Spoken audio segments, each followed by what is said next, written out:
I can't see a thing.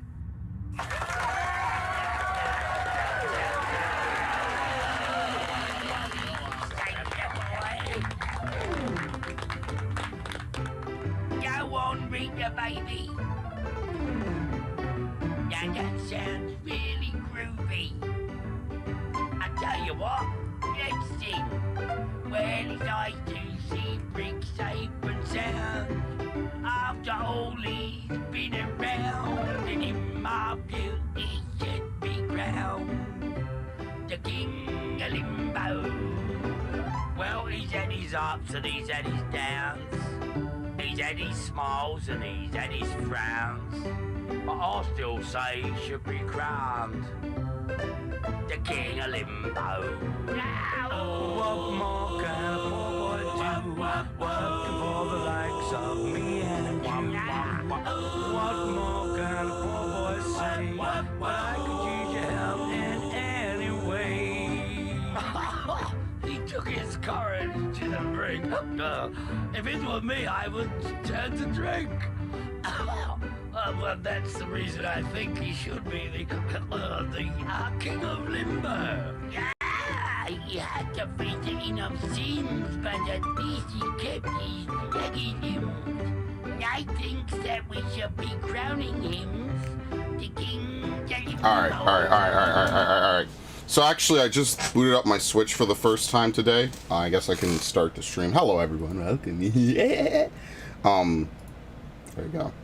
So I just booted up my Switch for the first time today, and actually today on the news, they finally added, I thought I was already in, but they finally added Oracle of Seasons and Oracle of Ages as part of the Game Boy Color collection, I guess.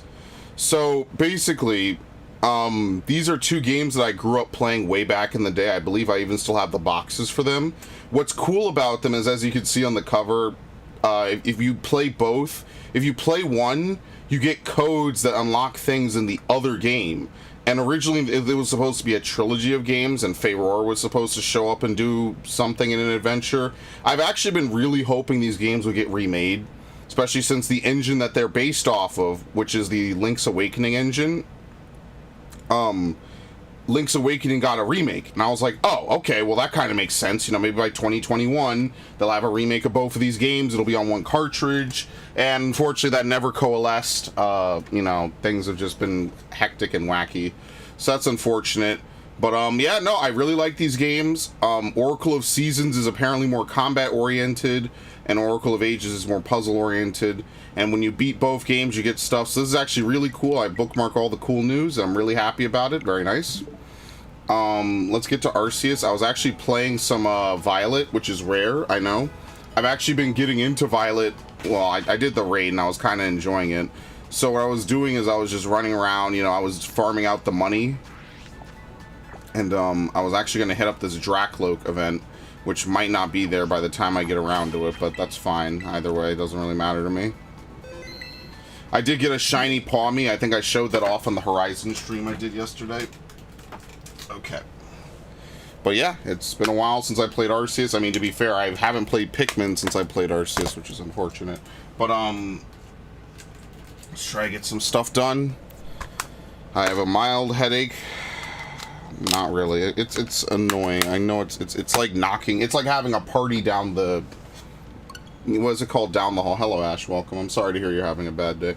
It's having a party down the hallway. Actually, Ash. I got you covered, fam. You're having a bad day? Just remember. This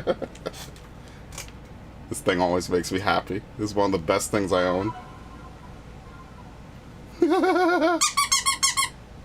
This is augmenting my streams tenfold, dude. It's so good. I love this. Oh, man. That's so great. Alright, what was I doing again? Oh, yeah, we're going to use Rowlet, right? Did I say I was going to evolve Rowlet today? Alright, what Pokemon am I working on today? We already finished Zoroark. Zoroark is just use Agile-style Bitter Malice. That shouldn't be too bad. Let's get out there.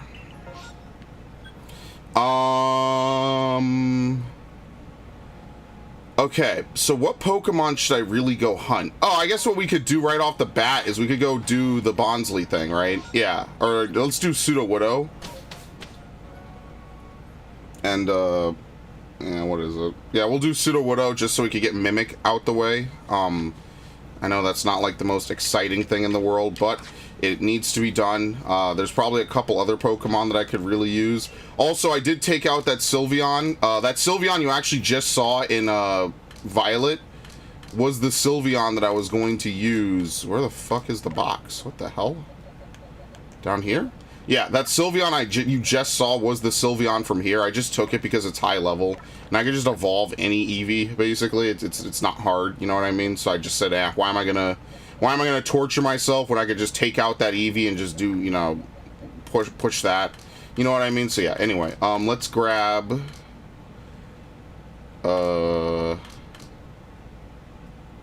What did I say I was gonna do? Bonsly? No, Pseudo-Widow. Here we go. All we need to do is just mimic and then run, and then we repeat that a whole bunch of times. My uncle's dogs have this one squeaky toy you need to hear. It's a chicken sound that sounds like a groaning. That does not sound fun at all. It sounds terrifying, actually. Have I maxed out all the Hisuian Pokemon? No, we're not even close. We are actually below 40% of the decks maxed out. We are nowhere near being done at all. I mean, if you mean the rank 10, yeah, but you know that. That was a year ago I did that. This was one of my most efficient Pokemon playthroughs ever. Change moves. Mimic. I really hate that we have to constantly enter and leave combat for this, but whatever. Remember when Pseudo-Widow was a hyper rare Pokemon? Yeah, good times. It was a rare spawn. It wasn't a legendary, which is interesting, to say the least. Okay. Just take a look-see.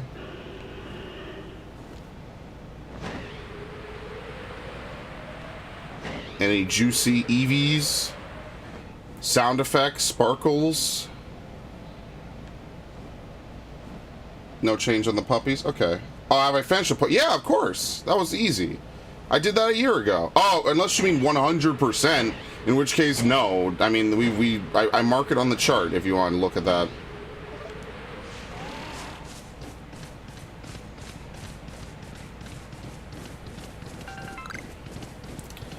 All right, let's get in here, because this should be the last thing I need to do for Pseudo-Widow anyway, right? Yes. No, I have to catch 13. Okay, that one's bullshit, because what happens is that when you catch a Pseudo-Widow, they all become alerted. So every time I get the stupid Pseudo-Widow event, what the hell? Oh, there's an alpha. Every time I get that stupid Pseudo-Widow event... Oh, this is gonna suck. Hold on, let me see if I can big brain this. Run.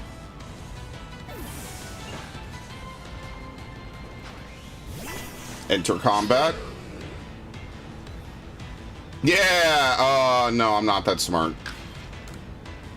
Actually, we don't have to do this on Magikarp. Yeah, we could do this on something that will actually try to fight back. Yeah, what the hell? Why am I making my life difficult? We could do this on anything that will actually try to fight back, and it will give us the same thing. Okay, let's do that then. We could even do it on Shinx. All we have to do is enter combat, leave, and then Shinx gets the first move because it's still alerted. As long as it doesn't stand around looking, this works. You can just do this. It's just I can't pause, like I have to throw my Pokemon immediately. Okay.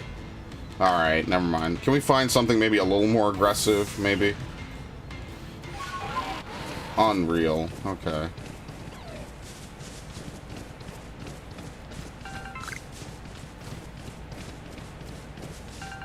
There you go. Okay. Let's try something higher level. Let's go down here. Should be tons of enemies down here we could fight. Yeah, I hope the Parvo thing doesn't, you know, get any worse, Ash. It does sound pretty awful. My condolences. You know how it goes. It's really unfortunate. Bro, I'm just gonna start pressing Mimic. Like, this is getting ridiculous. I'm gonna press it once just to stay in combat. Come on, fight me. Thank you. Unbelievable.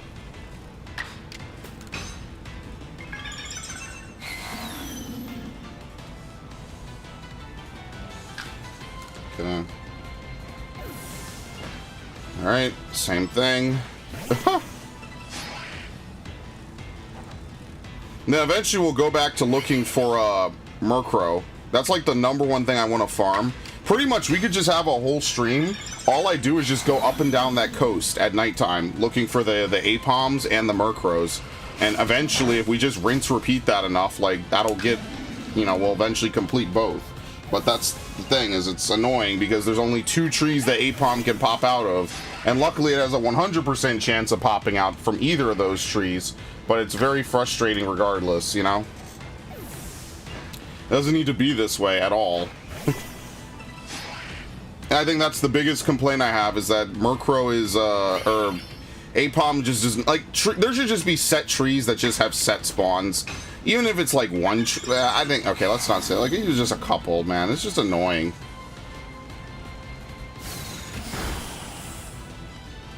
Okay. This is gonna be fun. Bonsly, I'm gonna wait until I find that last Pokemon that jumps out, and then I'll do the same thing. There's some Mount Worldcon dungeons real fast. Okay, that's fine. I was actually finally having fun money grinding on Violet, which is kind of unique. I think Crocodile... Okay, so like Crocodile works, but also Sylveon is maybe a little bit more simplified. I don't know. It really depends. I couldn't really tell you what's the better one to use. Like, I feel like you could get critically hit regardless of which one you use, and then that's going to give you a headache no matter what anyway, so... Oh my god, can you not? Like, really? Okay, I gotta teach it a stall move, because this is ridiculous. Let me teach it something. You have, like, Growl or something? I mean, we could do Iron Defense, that's fine. It doesn't matter. That way I don't have to leave combat for no reason. Just, I don't care. Fuck it. That works.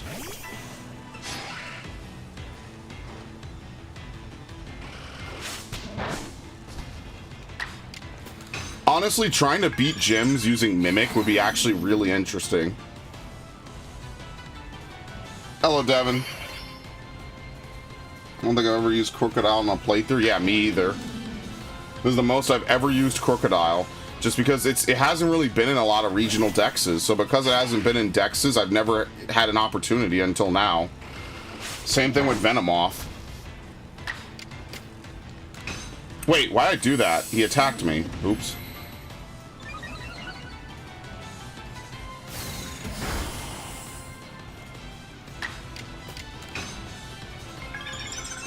I honestly might when I replay Unova. I mean, they're gonna remake it probably, so there's no point. I mean, well, I would say there's no point. There's never, you know, if you like the games, that's fine, but they're gonna remake it, obviously. They like money. Eventually, one of these remakes is just not gonna have all the Pokemon that it originally had, and that's gonna be a crazy thing to consider, because then assholes like me are gonna get to say, wow, a DS game in 2010, 2011, 2012 had more content. That's gonna be fantastic.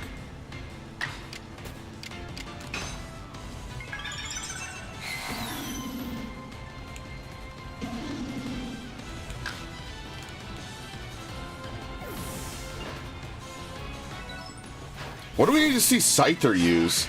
I forget. And then we just need to run around and catch Pseudo-Widows, which shouldn't take too long. That's going to be a couple trips through Crimson.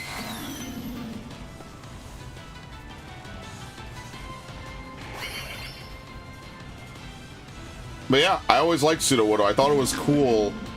Wait, did I copy? Yes, I did.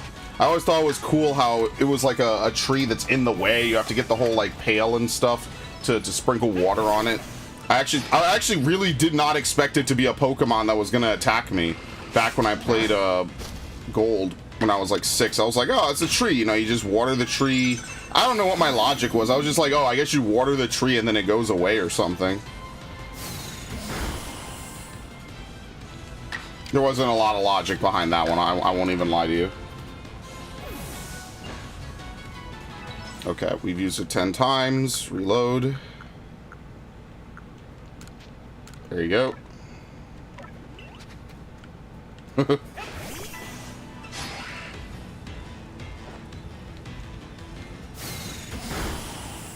What was it? 25 times? So we have to reload one more time after all this.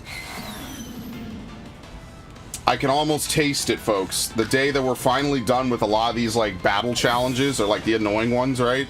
Like, we're just gonna get to a point where it's use this Pokemon's best move, agile styled, you know? And then that's gonna be the best part. And honestly, the later I save the legendaries for, the better I'll be, because legendaries are just gonna be good no matter what the situation is. So, the later I save that for, the better off I am.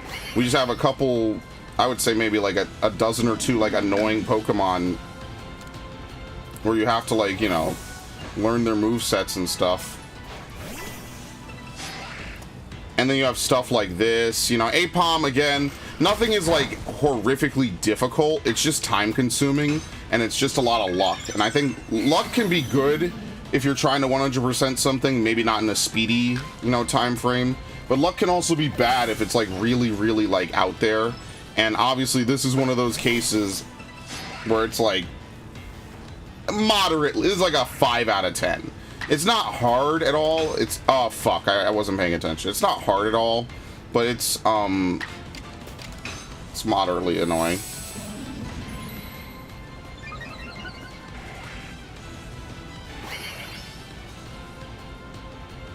It's all right.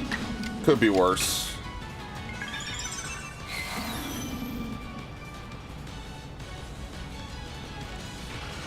I never understood how conversion and conversion 2 work. I think they changed how conversion works. It's a really weird, like, set of moves that's really hard to figure out. It's not, like, impossible. I just never bothered because I never used Porygon. And there's a couple other Pokemon that started to learn it, and I never used them either, which I think is really funny.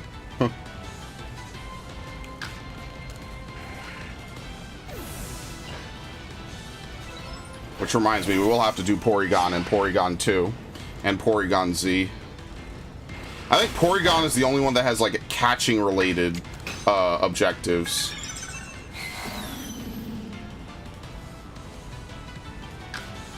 There you go. Very nice.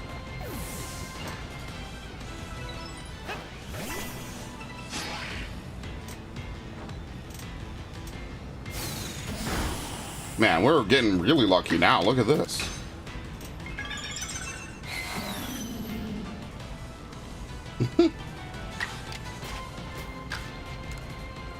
Gee, thanks. All right, we have to go to 4 out of 10 because I messed up, and we're going to end at 19 instead of at 20 because I screwed up on that one mimic.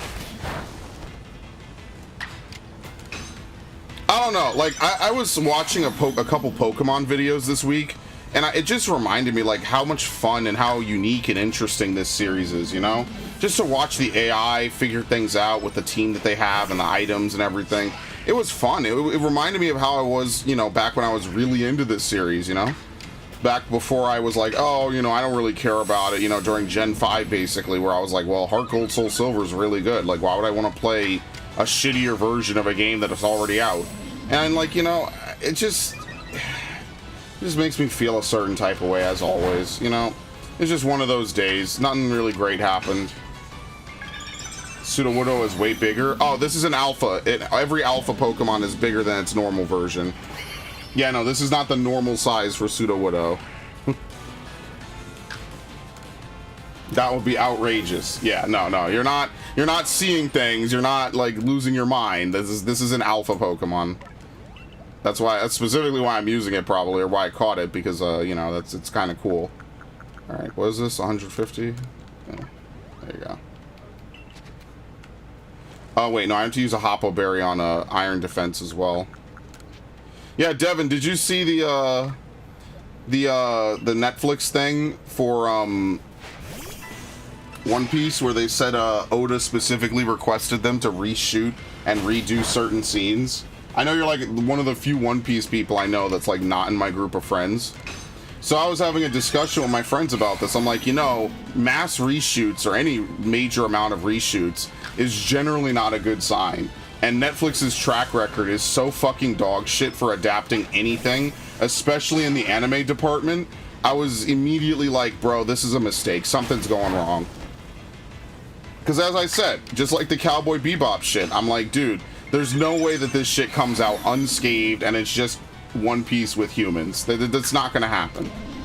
There's going to be some weird twist. There's going to be some weird subversion. They might not even follow it. Like, I remember when they said Watanabe was the consultant on not Death Note. What is it? Cowboy Bebop. Watanabe was the consultant, and then months later he's like, I can't even watch this garbage. Like, it's not the show I made. So who knows? Like, they have Oda as the executive producer, and I've been watching a lot of One Piece, but I'm trying to tell my friends, like, that doesn't mean anything, bro. Oda could be the CEO of Netflix, and someone would undermine him and ruin it. I don't know. I just think certain things just don't translate out of anime and out of animation into IRL. I really think Ghost in the Shell was probably the only anime that got a real-life adaptation that I thought was really good. Or at least, you know, good in general terms, so. Honestly, even if they do follow it faithfully, there are certain characters which I know they will make more annoying than they were in canon. I mean, I don't know. I have very low faith in a lot of this, especially anime adaptations from Netflix. You just know that's not gonna fucking work out, bro.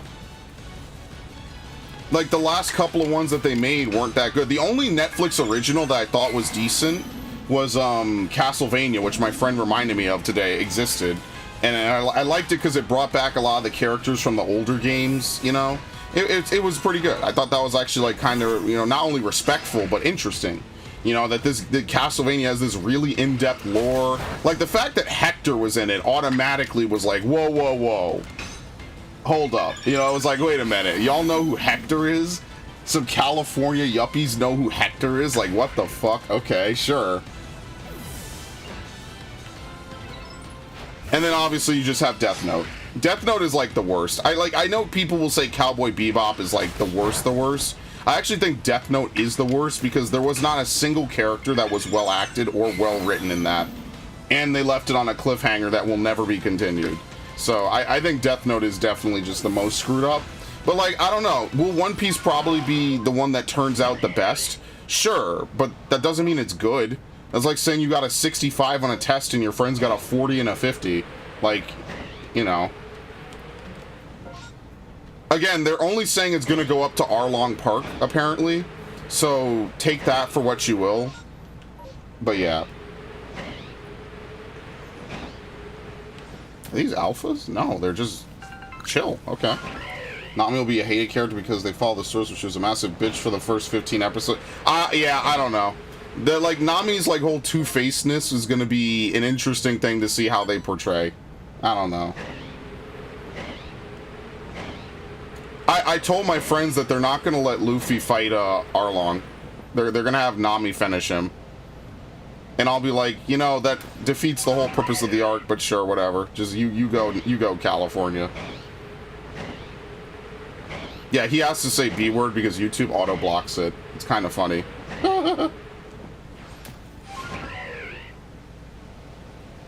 Yeah, I'm up to Whiskey Peak. I just finished Reverse Mountain. I kind of am trying to get into it because apparently there's going to be like actual Tom and Jerry style animation for Gear 5, and I actually want to like watch it. And like now's the time to watch it. I just said fuck it. So yeah, that's fun. It'll only take me 5 months to catch up, but you know what? That's not that bad, honestly. I was telling my friend, like, dude, there's 1,000 episodes. No one is realistically going to catch up and watch a 1,000 episode anime. Yeah, I'm waiting to get to Arabasta, which is like the first big one, just to see what's going on with that. I kind of want to watch 4 Kids, though. Like, I know I won't, but I'm actually interested, you know, watching it and seeing like the, I guess the normal dub. I'm actually interested to see how ridiculous 4Kids is. I think that'll be interesting. So yeah, no, I mean, Devin, I'm definitely gonna get into it. I'm definitely gonna catch up with it.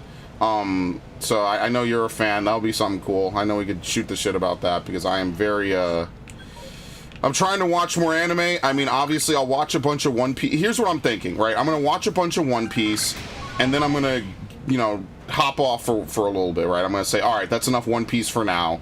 And then what I'll do is I'll cycle back around. I'll go watch something else like Demon Slayer or something. So maybe once I finish Arabasta, I'll just go watch Demon Slayer. That might be a good plan to do. And then that way I could mix it up, right? I don't feel like I'm just waking up to watch One Piece, you know what I mean? Things like that. Okay. Alright, what else can we do while we're here? We have to catch 7 Pseudo-Widow. We need to do that. We need to have this thing leap out of one ore deposit. Okay, so let's leave. And let's be hyper efficient about this. Yeah, no, like I always said I would like One Piece. It's just I didn't think I would had the motivation and the time to designate it. Because if I want to watch it, I want to make sure I watch it until I catch up. I don't want to start it like a playthrough. You know, like any of the playthroughs I've started and then stopped for like, you know, multiple months at a time. Like, I don't want it to be that. I want it to actually be something I commit to. And I don't know, I just had the motivation one day. I was like, you know what, fuck it, I'm going to do it. And sometimes that's all you need is just, you know, when I get ready to start something, I do it. I'm very proud of that. Good place to stop is Water 7. You'll know, that's why I consider to be gold. I have to catch up. I have to see. I already have everything. So it's like, you know, Wano, I think, is finishing up. And then they're going to do, like, some crazy shit. Oh, we could go anywhere, actually. Where should we go? You know, let's just go. Let's do this. There's no Pseudo-Widows here, actually. That was kind of a slight mistake, but whatever.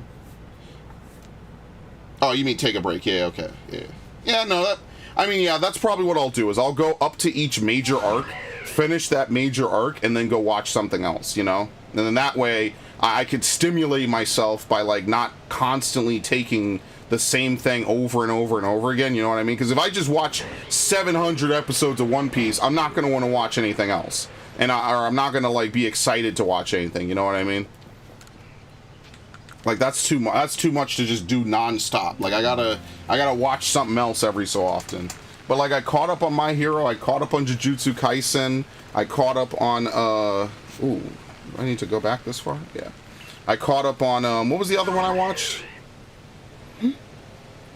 The only one that I'm not watching that people might expect me to watch is Boruto. I used to be the biggest Naruto fan, and now I really just don't give a shit about Boruto, man. It's just, it's not for me. It's none personal, literally, but it's not for me. I can't, I have no desire to, I have no desire to watch Boruto. That's just me personally. That was a nice click, but it's not gonna, it stayed in, okay. There you go.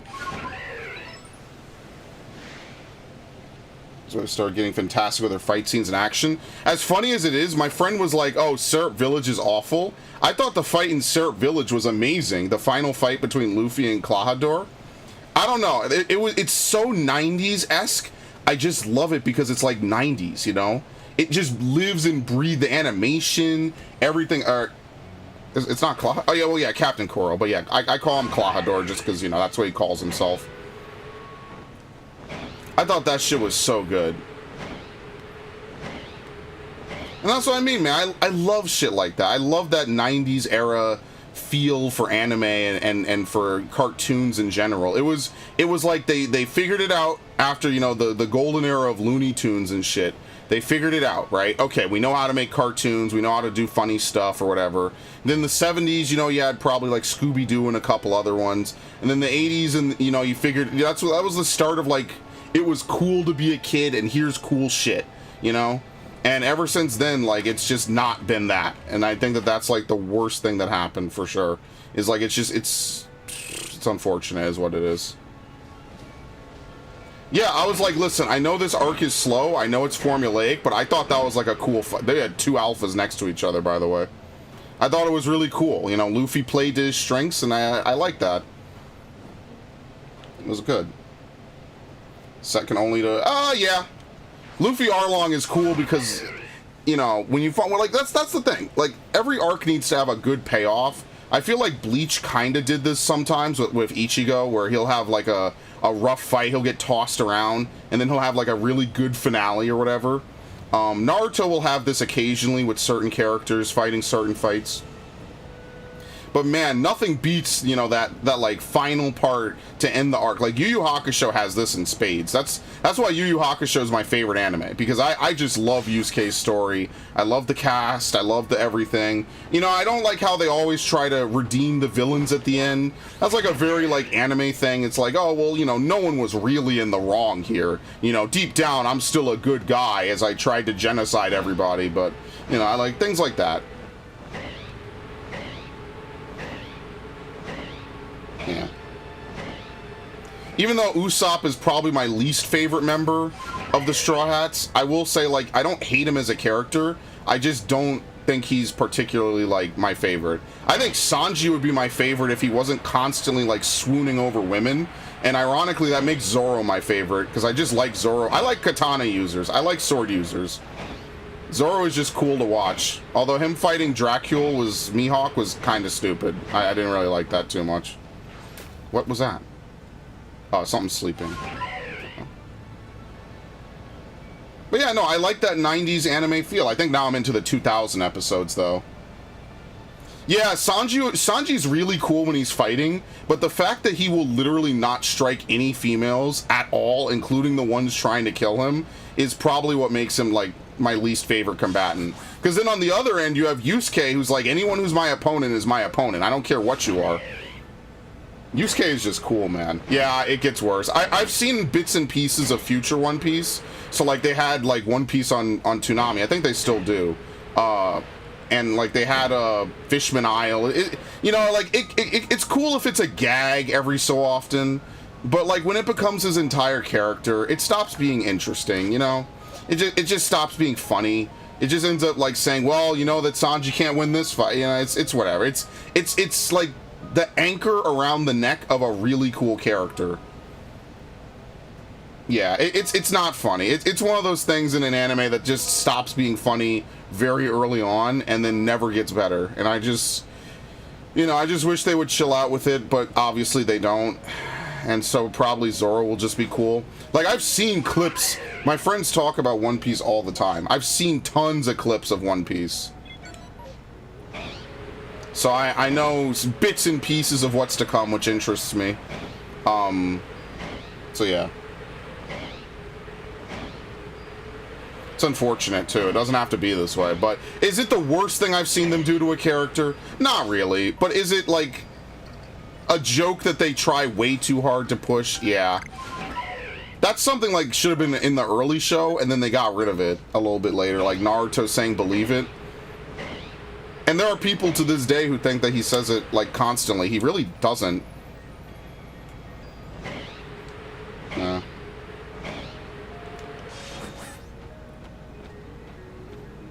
Mind you, for anyone who's wondering, this is like a 1,000 episode anime. Even cut down, it's still like, what, 500 episodes without filler and without any extra shit? Like, even cut down, even using One Piece, it's still like hundreds of episodes. It's insane. So yeah. And normally I like filler, but I feel like when an anime gets to a certain length, like, filler stops being, like, as appealing. This really only applies to One Piece, because even Pokemon is like 1,000 episodes of Ash's, like, trials and tribulations. Oh shit, that's an alpha. That's actually pretty cool. If only that was a shiny, man. What I wouldn't give to bank some shiny points. And get that. Whatever. I guess we should start fighting, right? Because we need to do some stuff with some different Pokemon. Hang on 2 seconds. Oh my god, let's see this. No.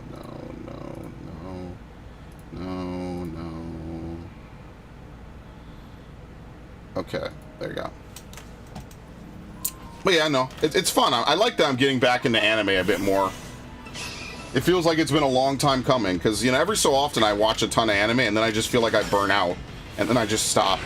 And then I come back, and I'll watch a ton of anime. Like, when I got into My Hero and Black Clover at the same time, that was one of the hypest, like, weeks of my life. I was like, the worst part is that it was my fucking finals week at college. And I was like, dude, you gotta be fucking kidding me. There's no way I'm gonna survive this week. Because I watched a couple episodes out of context on Toonami, and my god, it was 2 really good episodes for both of them, man. And I was just thinking to myself, I'm like, dude, like, I have to go study for tests. I can't be watching anime. And then I did well on the test, and then I had a whole ass weekend watching anime. It was so good. Black Clover is good. I like Black Clover. I like Black Clover and World Trigger. Those are 2 really good anime that I think people did not like. And I think that they're both very, very well done. I like them a lot. I just hate that people got hung up on Asta screaming, and World Trigger just got completely overshadowed by everything around it. That's one of the things that makes me really sad. Like, I know they're not amazing, they're not perfect, but damn, I really like those 2.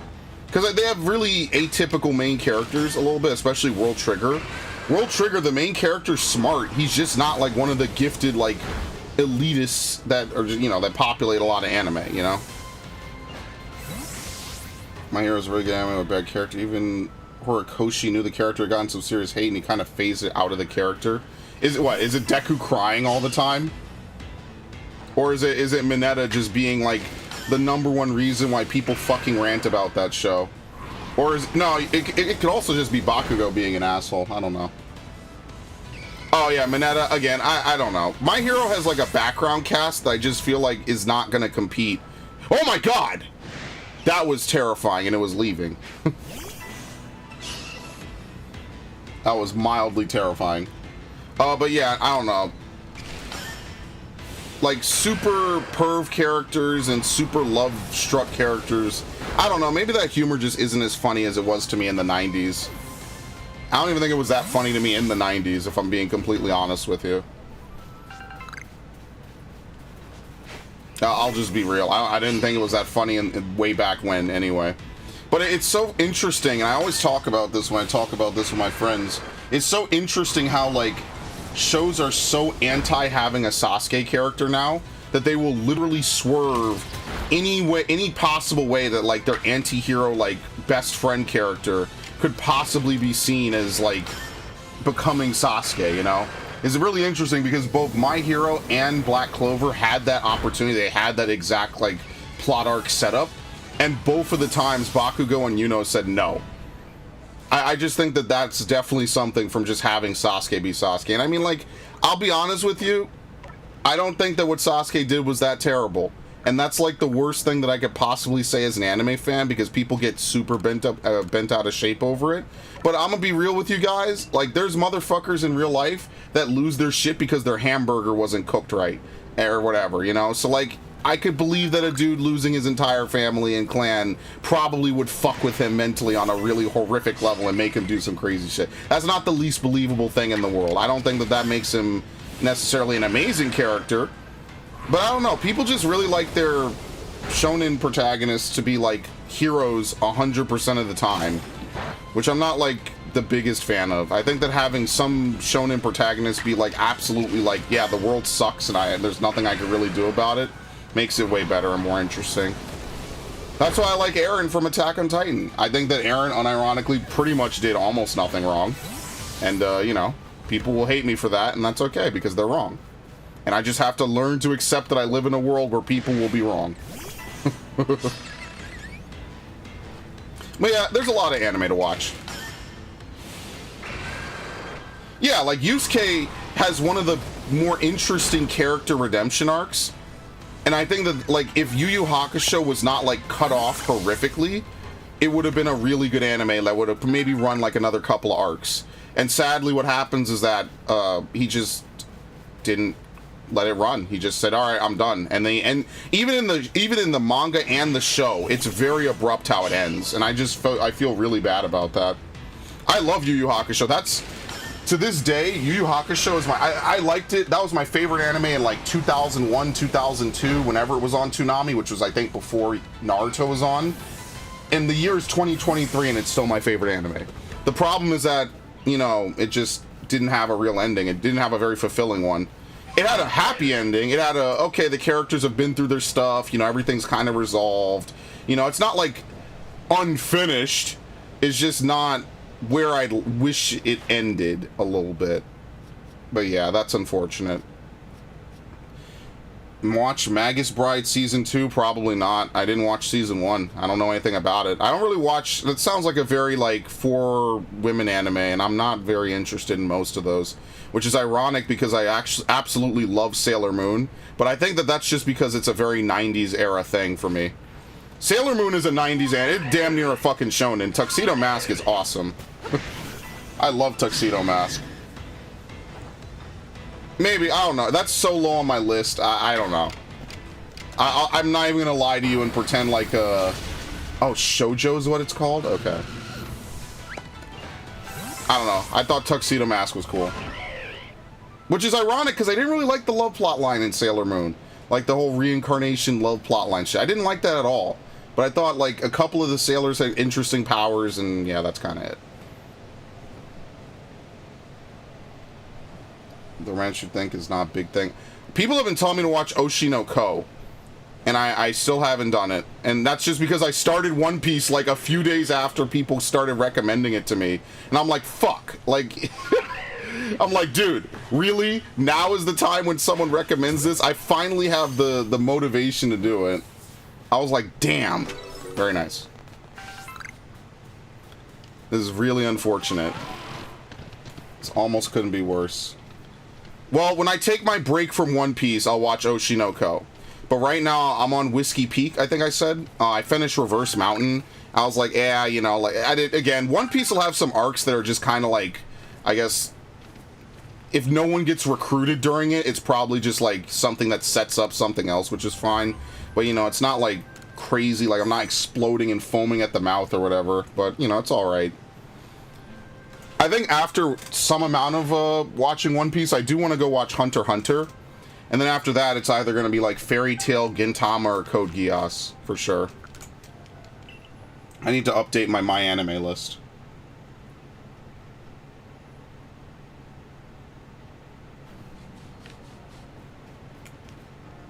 But yeah, no, I liked Parasite. I thought Parasite was kind of interesting and fun.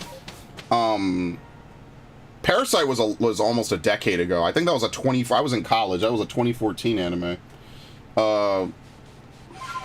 Yeah, no. I like, I got a lot of stuff that I enjoy watching, I'll say. Alright, let me turn up my volume so I can actually hear a shiny while I talk.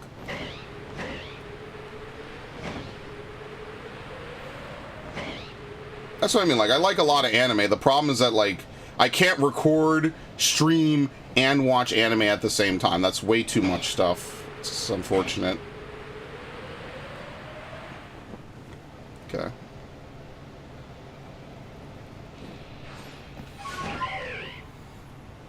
But I could tell you, Yu Yu Hakusho used to have some really great fight scenes. I love that anime so much. It's a damn shame that he never finished Hunter x Hunter either, apparently. It's suffering. It is suffering. You will never recover from this.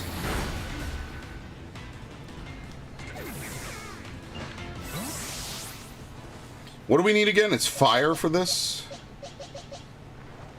I mean, does it really matter? No, it doesn't. Fuck it. We need to see this. Yeah, that is true. Okay. Yeah, Vespa Queen is going to be absolutely annoying. I'm going to be very frustrated doing that. Yeah, Dark Tournament is one of the best arc for fight scenes. Absolutely. Yes. Among so many anime, it is. That's one of the episodes I saw Black Clover that made me get into it, was that they were having the tournament to see who would lead the charge into the Eye of the Midnight, or the, what was it, the Eye of the Midnight Sun people? And I remember thinking to myself, dude, this is like Naruto, but better. Although, I'll be fair, like, a lot of people always talk about the tuning exams. Naruto versus Neji was probably one of the most interesting upsets I think I've seen in anime history. I absolutely love that fight. Because it sets up the entire dynamic that they proceed to have for the rest of their, the rest of the show. While also being interesting as hell. Naruto versus Neji is such a good fight. I cracked that wrong. I didn't crack properly. Okay. Naruto versus Neji is such a good fight. Rock Lee versus Gaara is still top tier, yeah. That's also a good one. I was more specifically talking about the finals. I think the finals were just really good in general. Shikamaru versus Tamari was also good. Like, that also built up their relationship a lot, obviously. It was obvious he wanted to ship the shit out of Shikamaru with Tamari from a very early start. That was very obvious. I always like Shikamaru, you know? He's one of my favorite characters in anime, too. Yeah, Shikamaru has really good character development and really good fight scenes. His only sin is that he's not... The anime just focuses purely on Sasuke and Naruto after a point. And... Oh, shit. And even though he is there, he does stuff, he's not on the same level. They don't give him really good powers to keep up. It's unfortunate. And that's something I like about Black Clover, is that pretty much all the characters, or more or less most of them, are still relevant. They're still able to fight enemies. And obviously, they have to have the main characters have their big push. But, like, you don't want to have your main character be the only person doing anything, then that's boring. I absolutely prefer that, that a lot of characters are still there and stuff. Because it's cool when you have, like, 4 or 5 main characters or, side characters that you think are really well done. They have cool abilities and stuff. They have good fight scenes, right? If every fight scene is the main character and another set of characters, it's not as interesting. But you also want to have the main character do something, right? Which is the JoJo problem, where a lot of times the main character doesn't really even do much. Like, how many episodes of Stardust Crusaders are basically Polnareff figuring out how to beat the enemy? It's not like all of them. It's not even, I would say, half, but it is kind of, it is a certain type of way, I would say. And then the same thing in Part 5. How many of it is Mista, and I forget the other guy, doing everything?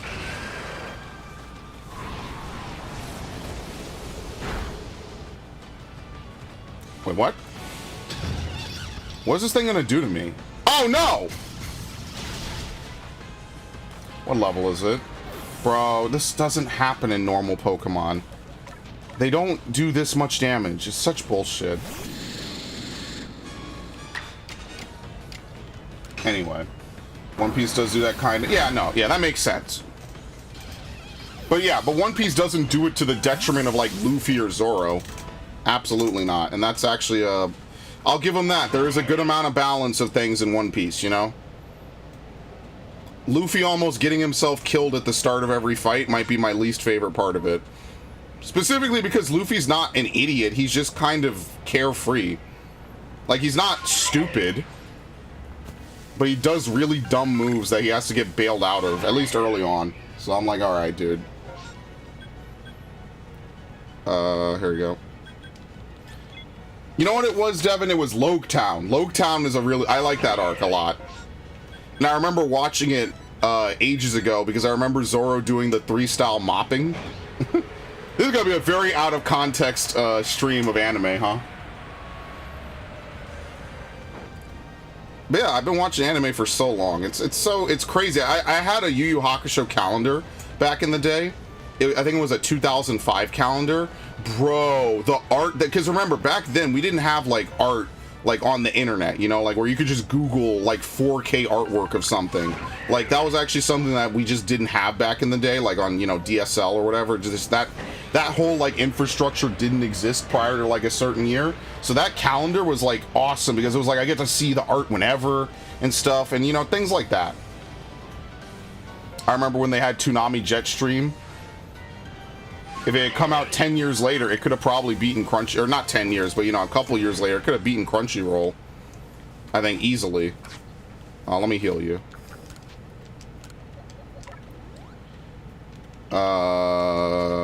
Here we go. Wait, what do I do?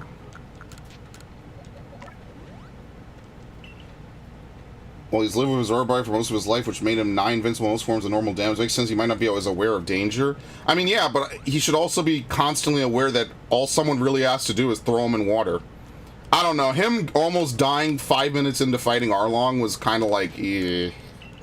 That wasn't exactly the play. Luckily, Sanji and Zoro are smart as fuck, and they know exactly what they need to do. But, you know. Again, I don't hate Luffy. He's not, like, my favorite main character, but, you know, there are moments and you could tell when he gets serious. It's like when Ash used to turn his cap around and you knew that some real battling was about to go down. That shit was fun, man. Say what you will about Pokemon, but those early Pokemon episodes where he would turn his cap around and he would actually start fighting, that shit was cool. I don't know if he does that after Johto, though. I can't remember. That was like a very early arc thing. Yeah. Again, I don't remember. Maybe I should rewatch Johto. I don't know. I finished Johto. I remember watching all the way through to like Hoenn. And then they took such a different direction with it. I just wasn't really sure like if I wanted to continue. And then at the time I was like, oh, you know, Bleach is out. This is back in 2008 and 9, right? I would stay up late, I'd watch anime, then go to sleep and then go to school. This is way back in the fucking day, by the way. And I used to say to myself, like, what? Bro, y'all need to chill, man. It ain't that serious. Oh my god. I used to say to myself, though, like, Bleach is out, Shippuden. I was intentionally waiting for Shippuden to get far. I think I finished Logtown the first time I watched One Piece.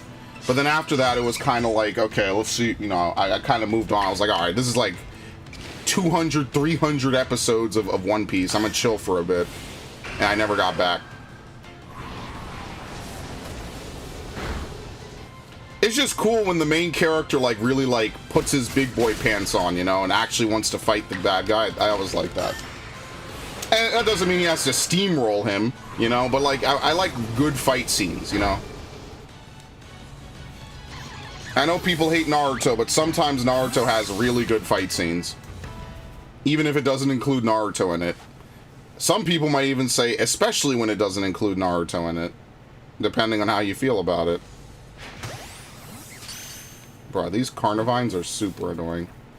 Did I ever finish this? No, I have to use a Carnivine, okay. But yeah, that's why I liked Parasite too. I thought the main character of Parasite was really interesting. He was kind of like a relatable everyday man, which I thought was fun. What? That was an insane miss. Interesting. The main character of Parasite was cool. What else did I like? I like Tuaru Majutsu. My friend is into it, and I have another friend that's also into it. We talked about it once or twice, but but Searcher's really into it. He loves it. And I sometimes, you know, I said to myself, and I told him recently, like, dude, watching Tuaru with you was like one of my most favorite like anime experiences that wasn't Toonami. I didn't say all of that, but you know, like out of all the times I've watched anime, either by myself or with other people, yeah.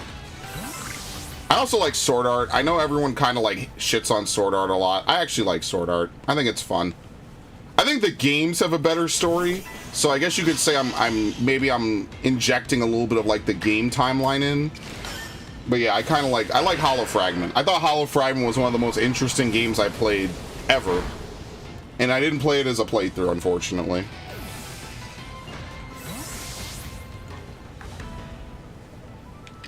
Yeah, I thought Parasite had a really interesting world and a really interesting set of characters.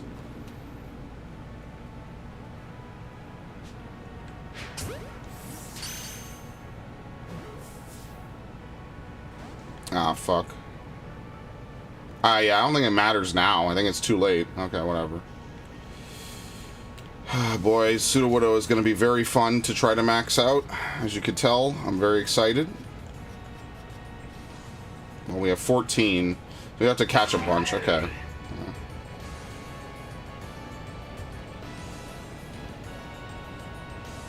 Yeah, I like that it was really like a question of, is it the Paris? Obviously, it's a little bit of both. I think what it really is trying to figure out what is the driving force behind this, you know? Yeah. Man, that I don't know. Something about that anime, I just saw a little bit of it. I'm like, oh, this looks like a weird fucking anime. You know, because I think around the time of it, there was Terra for Mars, which is, you know, if you know what it is, it's a very weird fucking anime. But yeah, and it ends up being like one of my favorite anime. I need to go update my anime list. I do. I logged in a few weeks ago and just, you know, dicked around or whatever, and updated a couple things. But I need to go actually update it.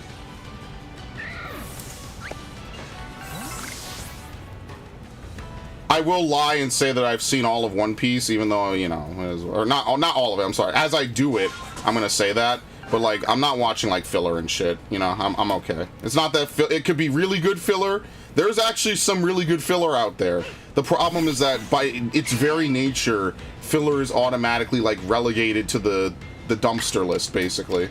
Which feels bad, you know, it's unfortunate.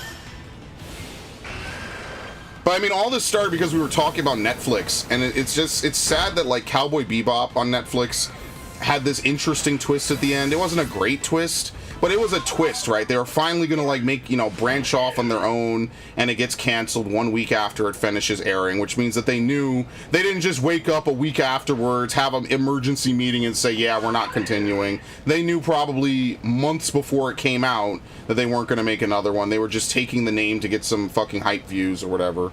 And, you know, it's just unfortunate because, like, finally they get to a portion where it's like, okay, we're going to change up the formula, change up the story, and do something different. And then they're like, oh, but by the way, there will never be a season 2. We're done. You know, and I feel bad for John Cho and, is it Mustafa something? I forget his name. I really should know it because he's the best part of the show by far. By in a way, he's the best part. But yeah, it's very unfortunate. I wish it was... Oh, there was a mass outbreak. I totally forgot about this. I've just been roaming around and doing weird shit. But yeah, it's terrible. It's just, you know... Like, they even take the same episodes and the same, like, archetypes from those episodes, and then they just, like, don't replicate it correctly.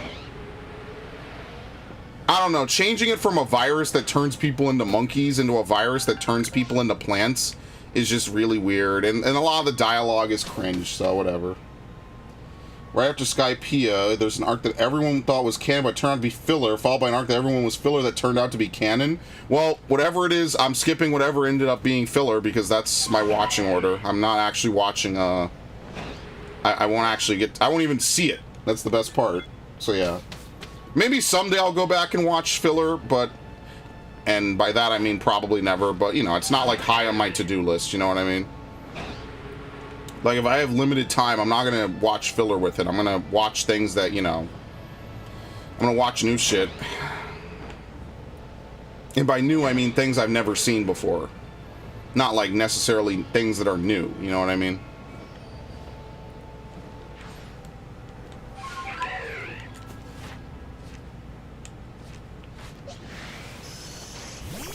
Okay. I wonder if there's a better place to catch pseudo-widows, honestly. Because remember, you have to catch them. You can't just evolve Bonsly. Not that I'd want to raise my friendship, or was it? No, you don't have to raise your friendship. It's Mimic. Yeah.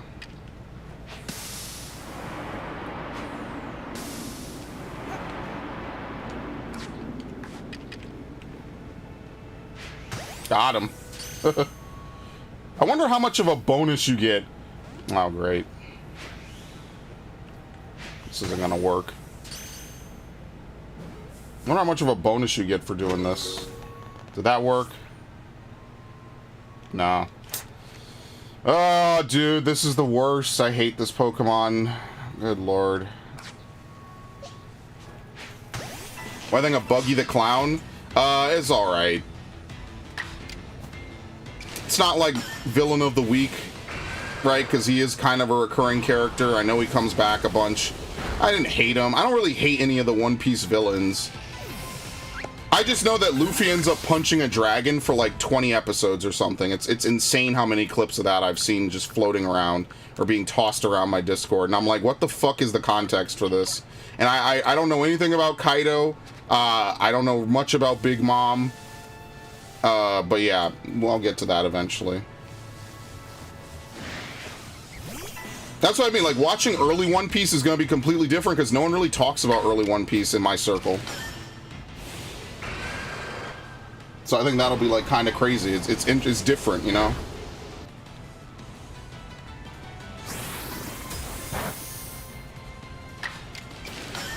Like, I don't mind, like, weird characters in anime, right? Like, Yu Yu Hakusho has a whole weird-ass cast of villains and, like, partners and friends, you know? So yeah, I don't hate that. Dude, I should just evolve the Star Tricks. We should just start using it. I don't know, we'll have to see what I can really, like, go fight. I guess I have to go fight Hippopotas and things like that. With a bunch of grass-type moves, and I think a couple other moves, like Aerial Ace or something.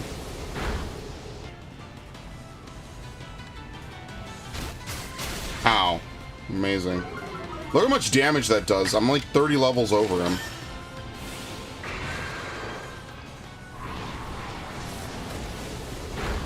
Yeah, there's definitely differences between, like, really good story, really good action, but I do think Arlong Park is definitely, like, the first big arc where both of them come together pretty much the entire arc, like, non-stop. Like, I absolutely, I could see that. That's why I think I've seen a lot of people specifically say that Arlong Park is, like, the first serious arc, you know, where everyone's kind of together doing stuff, or, you know, the majority, right? I can see why the Netflix show would choose that as their finale, right? Like, it's very obvious, like, what a easy season finale that would be, you know? Oh, we only use 10 more Agile styles. Holy shit, we're almost done with Zoroark. Alright, sure. This is what I'm talking about. It's really easy once you just start, like, fighting Pokemon and just going places and doing whatever. It's really easy to just max out some Pokemon. As long as you have... I guess I should buy more, but I won't do it yet. There you go. Alright, so if we have nothing else to do, we could either go to Coronet. No, if we have nothing to do, we should look for Apom, because that's going to be harder. Going to Coronet to catch Pseudo-Widows, that's farmable. This is harder, for sure. No, we do not have the shiny yet. Nope. We do not.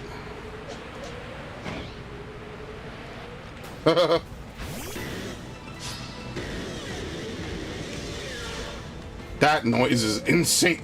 That noise is insane. Alright, goodbye. See if it dies, actually. Yep. No. Oh, shit. Look how fast I am. The Drifloon didn't even get to move.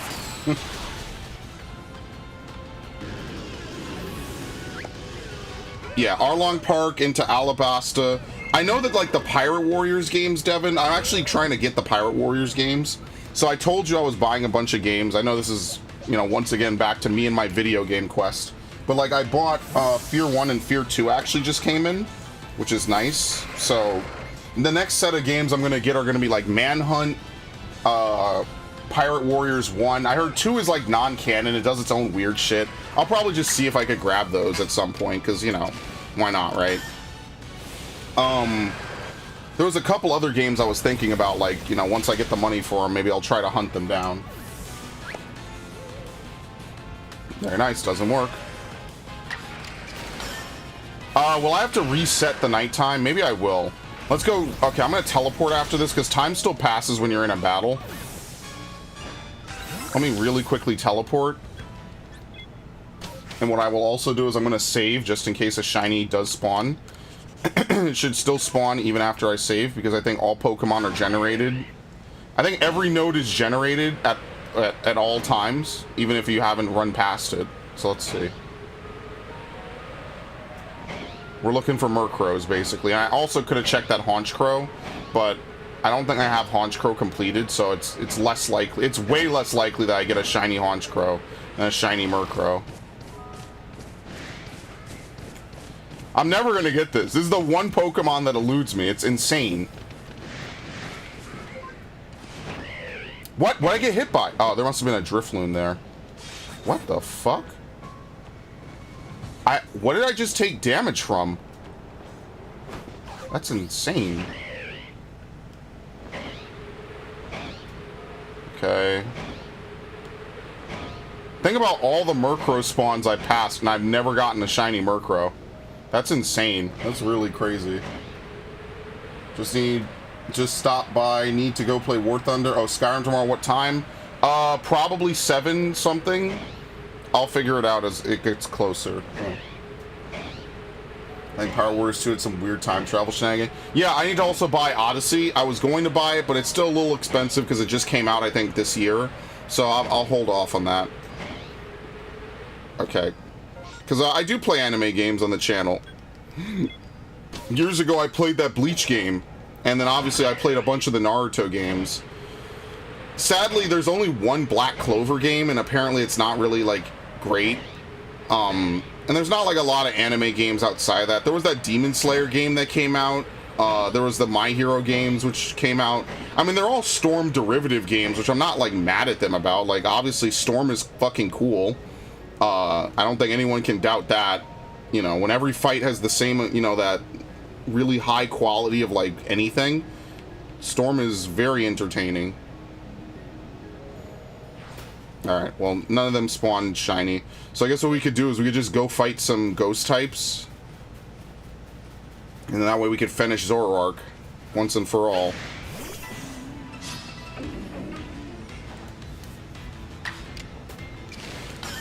Actually, I should use Shadow Ball. It does more damage. I forgot.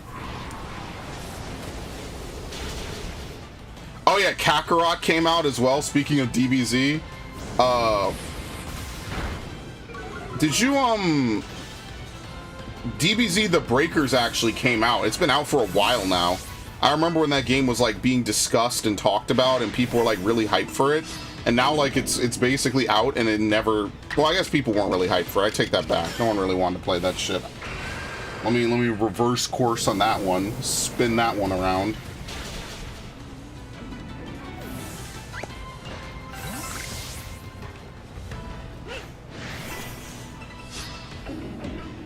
Yeah, I don't know. I think that, the Dynasty Warrior style games, I played Gundam, I think, on one stream, maybe. Like, I played a Gundam game for one stream. Gundam Warriors 1. Because I bought all the Gundam Warriors games after I watched, what was it that I watched? Oh, Gundam The Origin. Yeah, Gundam The Origin was lit. I liked that a lot because I liked the original Gundam, and then Char's Counter, or not, what was the one after it? I always forget the order. Char's Counterattack is like the movie finale. There were like 3 series as part of the original Gundam. But let's be honest here, they have a lot of Gundam anime. There's a lot of them. It's a lot to keep up with. Let's go get this, I guess.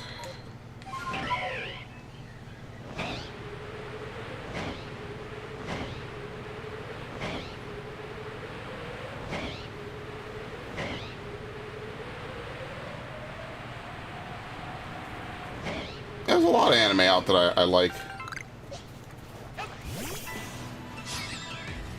It's really just kind of sad to think that now that Pokemon's done, once One Piece is done, like, we're actually just finished with 90s anime. Like, there pretty much won't be any big ones left. It's heartbreaking, man. My Heroes One Just... Yeah, that's the ones I'm talking about, yeah. Alright, so Devin says they're good. I've seen them. I remember seeing it back in, like, 2019. It was in GameStop. I gotta redo that whole, like, priority chart for games to get. I'll get around to that at some point. I haven't really been, like, diving deep into other stuff. After I bought all these other games, I was like, alright, I got the Fear games, I got the Spyro games, right, the Legend of Spyro games and stuff like that. Like, I have enough for at this exact moment. So I'm gonna wait a little bit and then go back for more.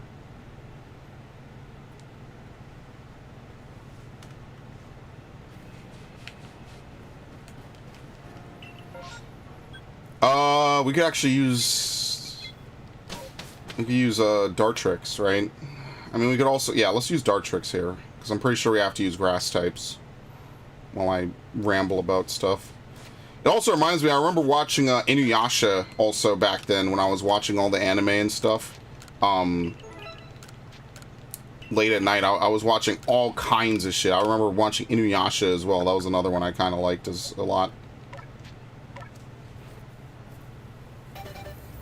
90s era, it was alright. It's kind of... I don't know. Inuyasha is kind of weird because it kind of blurs the line between shonen and, I guess, shoujo.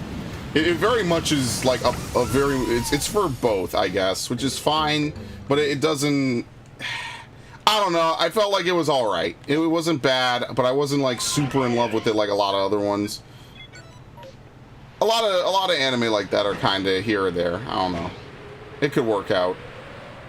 Oh, shit. Should we fight her? What does she have again? She has what? Gengar, and what does she have? Fuck it, let's just use Weavile. Just make my life easy. I need to watch Sonic X, by the way.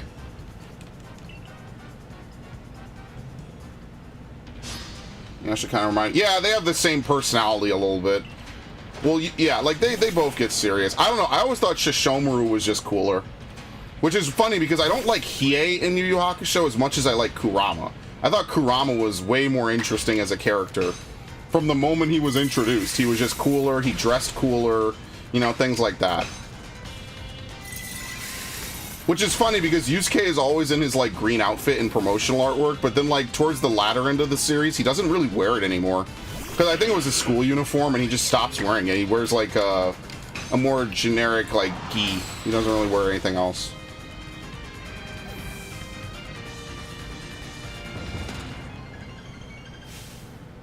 Again, they had their Dark Tournament arc, and, like, I don't know. Again, I don't know if Yu Yu Hakusho could have had another tournament arc and, you know, people not be salty about it, but I just wish it didn't end as abruptly as it did.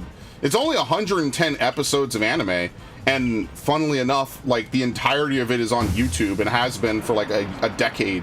Because I remember back in 2014 when I was playing Pokemon Y, I would watch Yu Yu Hakusho while playing Pokemon Y early in the morning. So, yeah. Yeah, I do like that even Hiei had that final bit of plot evolution. I don't hate him. I think he's a very interesting character, just not so much as the rest of the cast.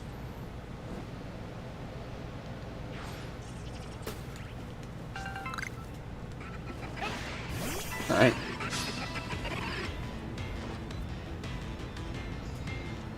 Oh no, what do I have to use with this thing? Aerial Ace?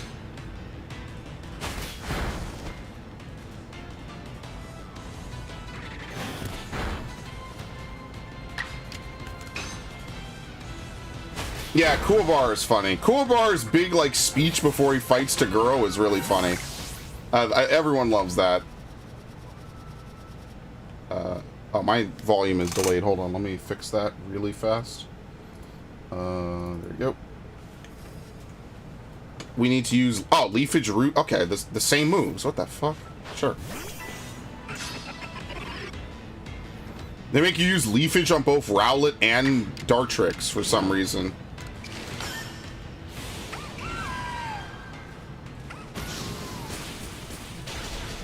Well, homie's gonna be a Dartrix for a long time, so just get used to it. That's what I mean, like, it's a memorable cast of characters, which I think is one of the best things that an anime could have, is that you remember a set amount or a lot of different characters from the show, or, you know, over time. That's the most interesting thing that you could really have from an anime.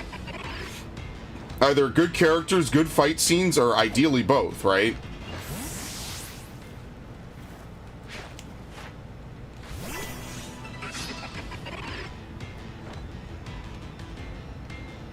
Okay.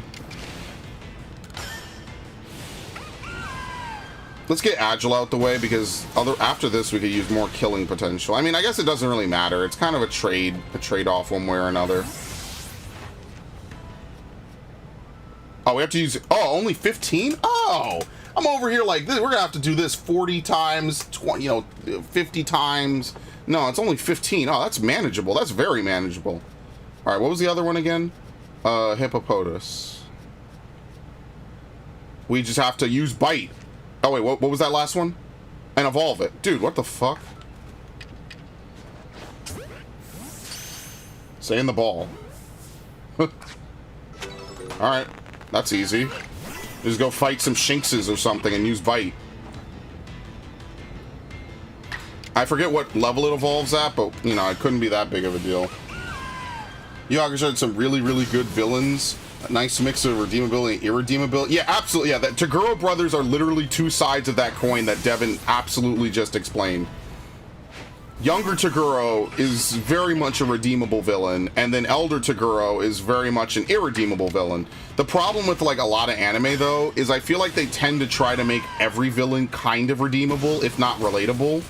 So like Elder Toguro, they knew they weren't going to redeem him. They were just like, fuck it, this guy, just toss him to the wind, he's done.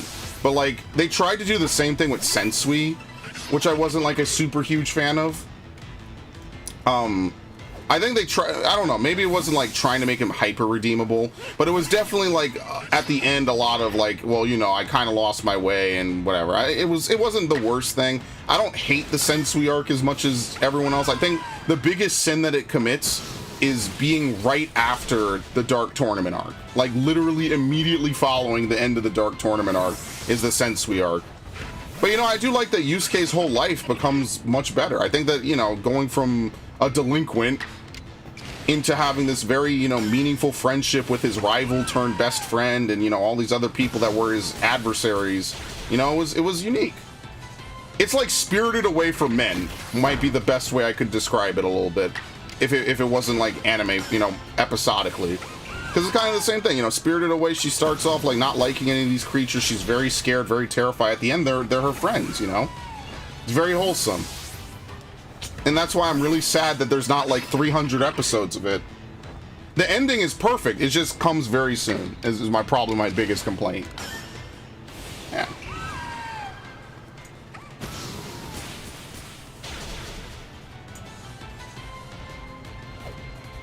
What? He left? Yeah, very nice. Okay, well, we're getting there with Agile style. That's not too bad. Oh no, Sensui is an amazing villain. I like it. I really like that arc a lot. But yeah, I think a lot of people, they're not as lenient on it. And I mean, to be fair, the arc is not as great, I would say. It's definitely not on the same tier as like Dark Tournament and Toguro, younger Toguro at least.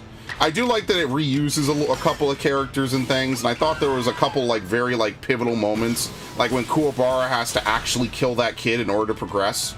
Like that was definitely one of those moments like as a defining characteristic for him, because you know he would never actually want to do this ever, and even until the very last bit he didn't want to do it, but he had no choice.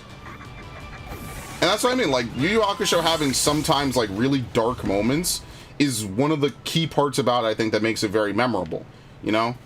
And you don't have to have dark moments to make a memorable anime, obviously, but it definitely does help when it has, like, you know, things that really make you question the characters' moralities, and, you know, not negatively so. Like, no one will think less of did I say Kuwabara? I meant Kurama. For doing what needs to be done, literally. I somehow mitigated that perfectly. But yeah, I thought that was like an interesting dark twist on, you know, the usual good guy always finds the way out, you know? And you could do that, right? You could have the good guy finding the way out, but, you know, sometimes in anime it's interesting when they don't. That's why, I mean, that's Attack on Titan for you. That's why I was destined to like that shit, man. I was very destined to like Attack on Titan. I was fated. I think I told the story about how I got into Attack on Titan. I was destined to like that fucking show. Let's see. His friend takes him away when Koenma tries to take us. Yeah, he just, I think he did. Yeah, he walks off. He doesn't let him take him.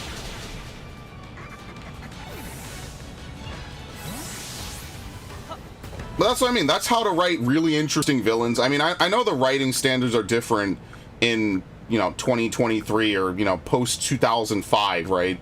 Like, but that's why, like, those 90s classics are going to be classics forever, I feel. Like, you're never going to be able to have, I mean, maybe once, you know, we get older and then, you know, the Zoomers really take over, like, completely, then it'll be a different topic, right? Because the Zoomers are growing up on what? Like, My Hero?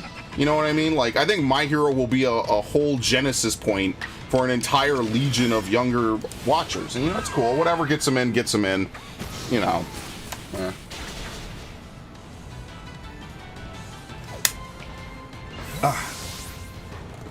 You're making me want to watch Yu Yu Hakusho again. I can't do it. There's not enough hours in the day. Fuck. Yeah, in a way, he's already been redeemed. He doesn't need you to do it for him. That shit was cold, man.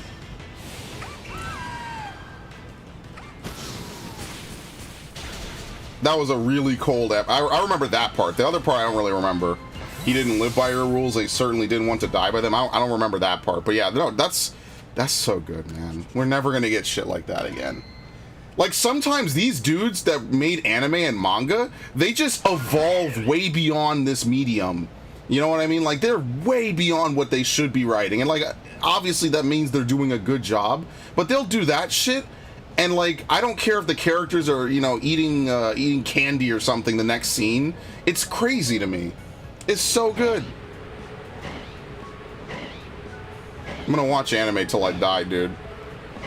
There's no way I can explain this to any of my grandkids. If I can be so bold as to imply I will have grandkids. But there's no way I could explain that to them at all. It's gonna be so crazy.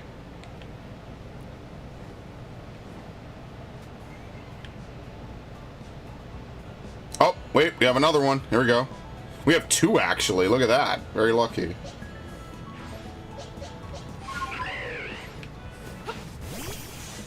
I don't remember the line exactly. Oh, okay. It was something like that, yeah. And that shit I remember being very cold. I remember, like, that whole arc has so many twists and turns. It's one of those arcs you really don't think, like, half the characters are gonna make it. Obviously, they give you your nice happy ending or whatever, which is totally fair. But, like, I remember watching that as a kid, right? And I'm like, dude... Same thing, the same way I felt when they were fighting Majin Buu. I'm like, are these guys even actually gonna win? And if they do, like, will they actually be able to, like, save most of the people, you know? Or, you know, will most of them survive? Like, who knows? Because coming right off a cell where Goku lets himself die, I was like, dude, they might not actually let them live. We might be in for, like, a dark ending here. But yeah, obviously that didn't happen. Yeah, you people don't deserve Sensui's soul. Oh my god. What? I strayed too far from battle, apparently. Yeah, that's it, yeah.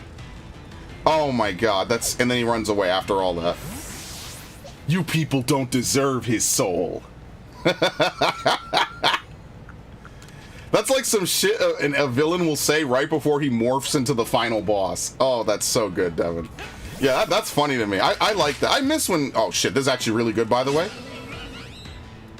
This is exactly what we need. 100%.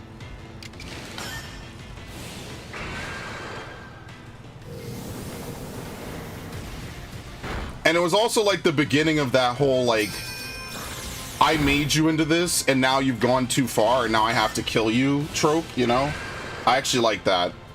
That's the only thing I could sympathize with Sensui over. Like, I don't have to agree with... I don't agree with how he went about everything and all that. But I do sympathize with the fact that they made him this way. And there's one specific scene where he walks in on, like, some really awful shit. I forget what it was. It was probably some really, like, terrible stuff. And basically, it breaks him. It literally breaks him. After that, he goes AWOL. And they just presume that he's either dead or just gone. And that's why I think Yusuke was the next severe detective, maybe? I really want a sequel anime to this. Oh my god, the luck right now. We rolled 25% twice.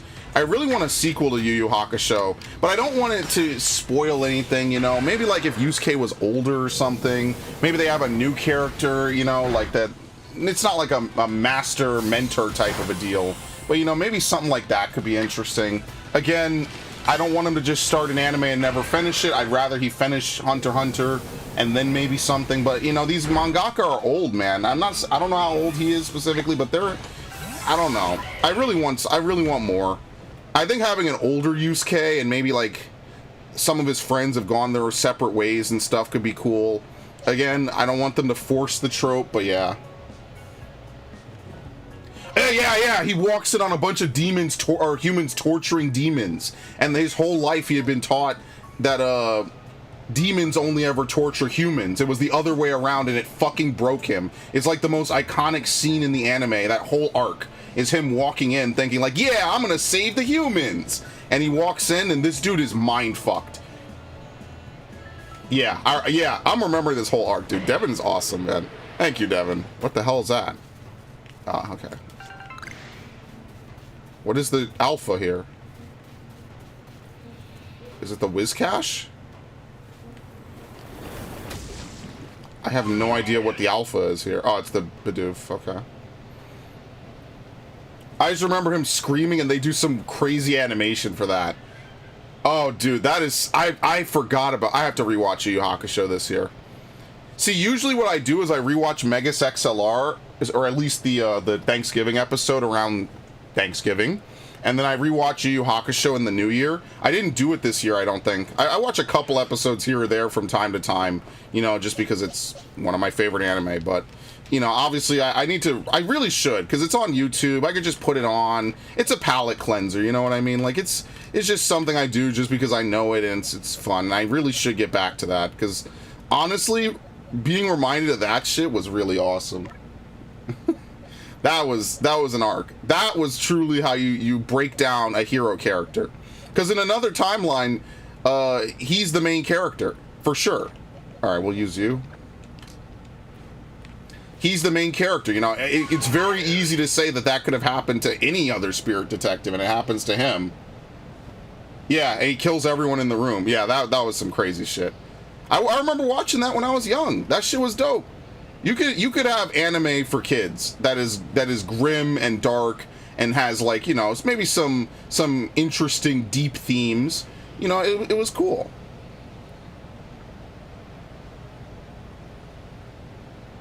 I feel like Toonami was definitely pushing the boundary on that one, though. Now, they definitely pushed some boundary somewhere with that, for sure. Oh my god, I cannot believe I forgot about that and had to be reminded about that, yeah. Oh my god, that was a great arc. Like the Sensui arc is definitely not as good as the Dark Tournament arc, but it is good. This is my unironic recommendation to go watch Yu Yu Hakusho. It's such a good fucking ride, man. Yeah, he didn't want someone to take the job too seriously, yeah. I think he also... I remembered it as he wanted someone younger, but you probably know more than me. You probably remember more than me. He didn't want someone who would go as hardcore as Sensui did. So, like, yeah, you know, Koen was like, oh, Yusuke's an idiot, he's a knucklehead or whatever. But that knuckleheadedness might actually be what's preventing him from going too far off the deep end. Oh! Oh! Oh! Oh! Oh my god! We did it!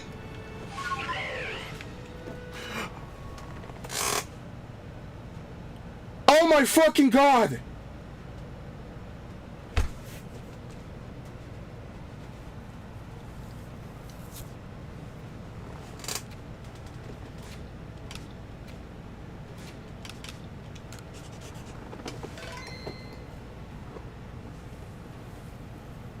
Oh my god!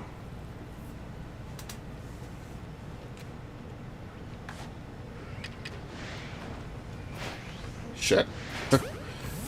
Doesn't mean I can aim Pokeballs. There's no words. We're done. What? How do we ever live up to that?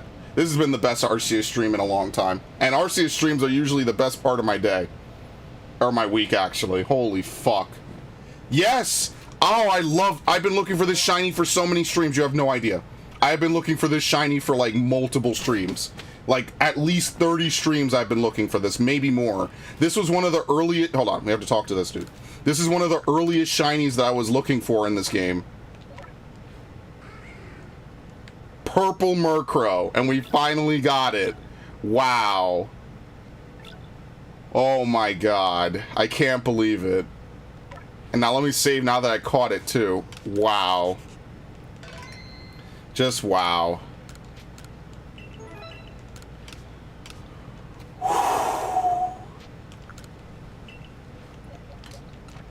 I need a minute. That's a little bit too much excitement for one day. Wow. Okay. I think I've righted myself a little bit there. And that's why I always check, because when it happens, man, oh, so good. So I actually need to see what family of Pokemon do I not have a shiny from at this point. Because we have a lot. Oh yeah, Zoroark's done. Let me put this on the thing. I have to go down here real quick. Oh, I still have this on. There you go.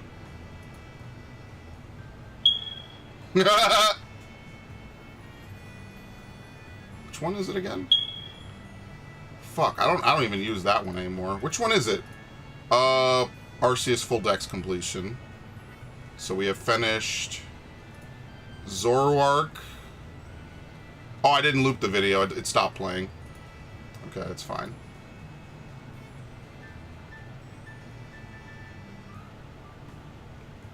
Okay. There you go. Put that away. What else? Yeah. Oh man. Let's see. So now I have to make a new row, by the way, because we were at 37.19%. So we have one for today.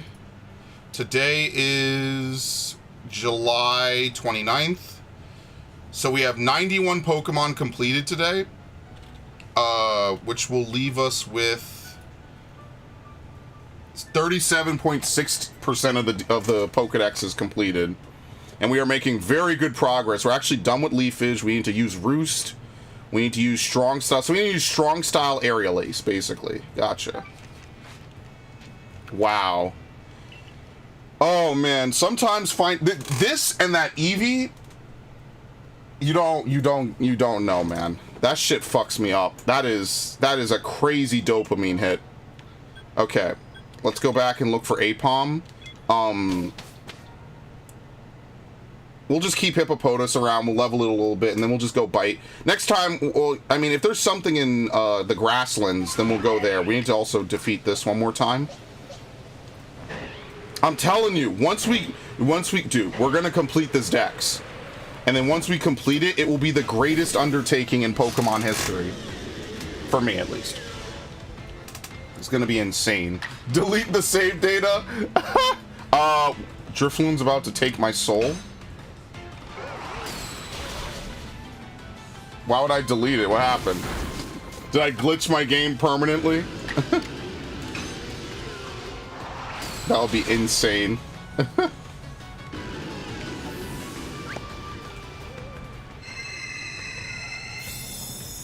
Yeah, no, because you can't back up your Pokemon saves. They still don't let you, so anything happens to your Switch, you're fucked. They don't give a shit, which is hilarious, but whatever. What can you do?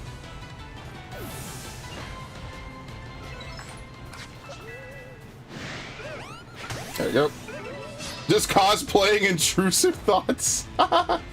Delete his save data. Leave nothing.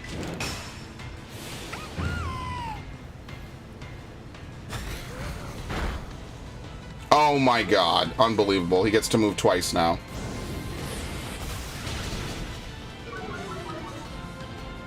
Release it. You know, I think about that sometimes. I used to do stuff on my GameCube, and like the GameCube will sometimes make a clicking sound when it tries to read a disc, and the prelude to a GameCube saying error, disc could not be read, you know, shit's fucked up, reboot the console, is if it makes a bunch of clicks back to back. Like it'll go click click. It doesn't sound like click click, but it sounds like. Never forget that. Oh my god, you have no idea. I always used to get scared for that. That's why when I got the Wii doesn't really do that, which is interesting. Again, I don't know, did I ever do a playthrough of Tales of Symphonia for the GameCube? I don't think I did. I think the only one I did was for PS3. Oh yeah, there's Murkrow here again, so if we could get 2 in one day, I don't know if I could ever ask for anything again for the rest of my life. Now I'm actually scared that the game is going to give me Murkrow non-stop.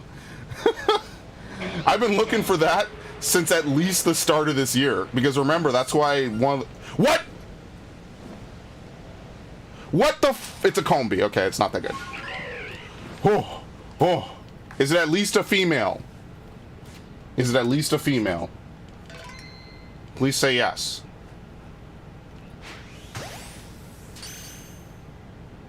Is it? Let's see. No, it's a male. Damn. I only ever get male Combis. That's really unfortunate. Alright, no Apom, sadly. So let's just go ahead. We could fight some Pokemon with Alakazam.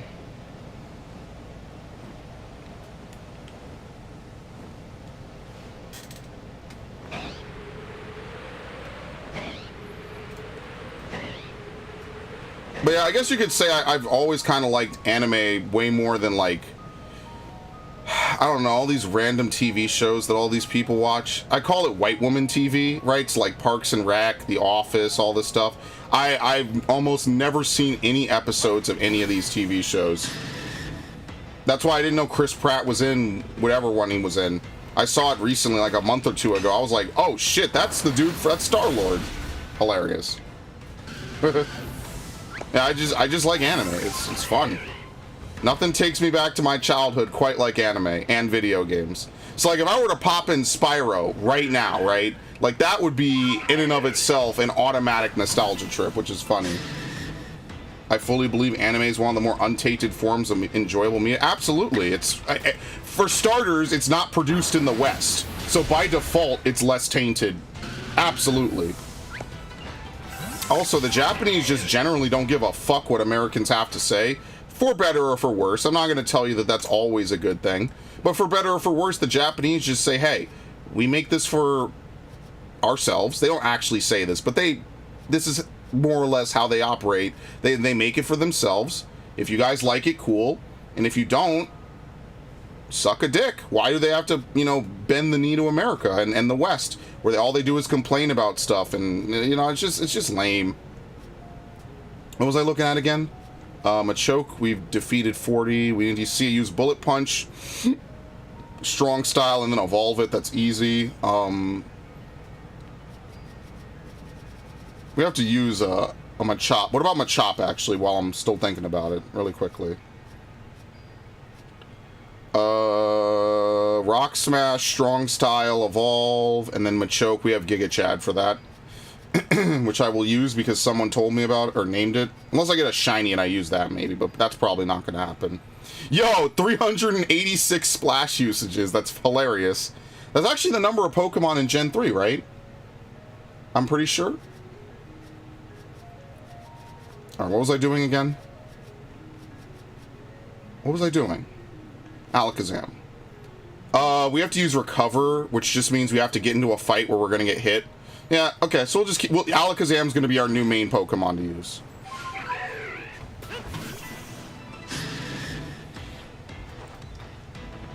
All the Netflix animated shows have been coming out suck so bad. Do you mean the new show with the Lois Lane that's like animated and she looks like a tomboy? Because the whole internet has been comparing her to Tila and the lady from Invincible. I didn't watch that show. I didn't really care too much about it.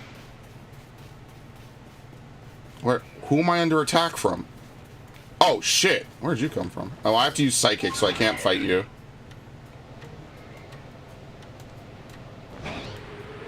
I see people write that Lois still a baddie all the time, and I'm like, bro, oh my god. I was gonna watch it on Toonami, and then I was like, I don't know. I don't really care too much about Superman. I was always more of a Batman kind of guy. Batman the Animated Series, Batman Brave and the Bold, things like that. They always seem to write these, like, girlfriend characters into, like, being really annoyed that their boyfriends, like, are hiding, like, these actual, like, very important secrets from them. And then they always, like, get mad and do, like, really ridiculous shit. So it started with He-Man, which obviously everyone was kind of mad at Masters of the Universe. That was another immediately divisive piece of media where, like, half the people are super simping for it, and the other half are, like, really, really, like, terrible. But, you know, Lois might be the least offensive of Amber and Tila, but she did do kind of the same thing, which is like, well, you know, I'm going to jump off a building because this is going to be a very reasonable thing to do. I don't know. Is it immediately indicative of the whole show being bad? Obviously not. It's just a really dumb trope. I don't sympathize with someone that gaslights and intentionally pushes someone's buttons like that. That kind of makes you a shitlord.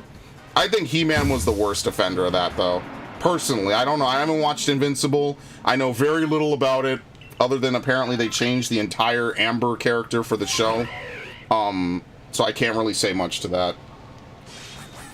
The end of the last episode was question. Yeah, that's probably where it was, because it only showed up this, like, the last couple of days. But yeah, maybe the show probably isn't that bad, but that one, like, trope is really terrible. I don't know why they keep going back to that trope. And maybe it wouldn't be so bad if they didn't only ever have tropes like that and then expect you to kind of say, well, this is the person I need to sympathize with. It's like the Barbie movie, but, you know, worse. Well, no, maybe, again, the Barbie movie is on another entire level of misandry, but that's neither here nor there.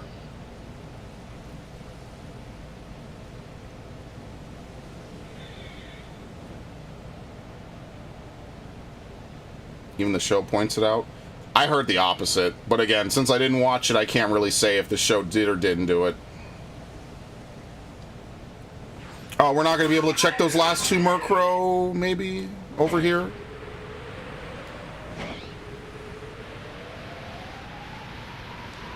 God, I hope they did.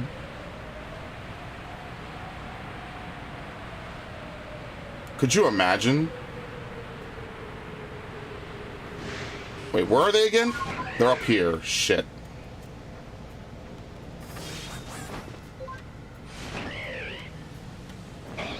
Okay, they're gone. Okay, that's fine.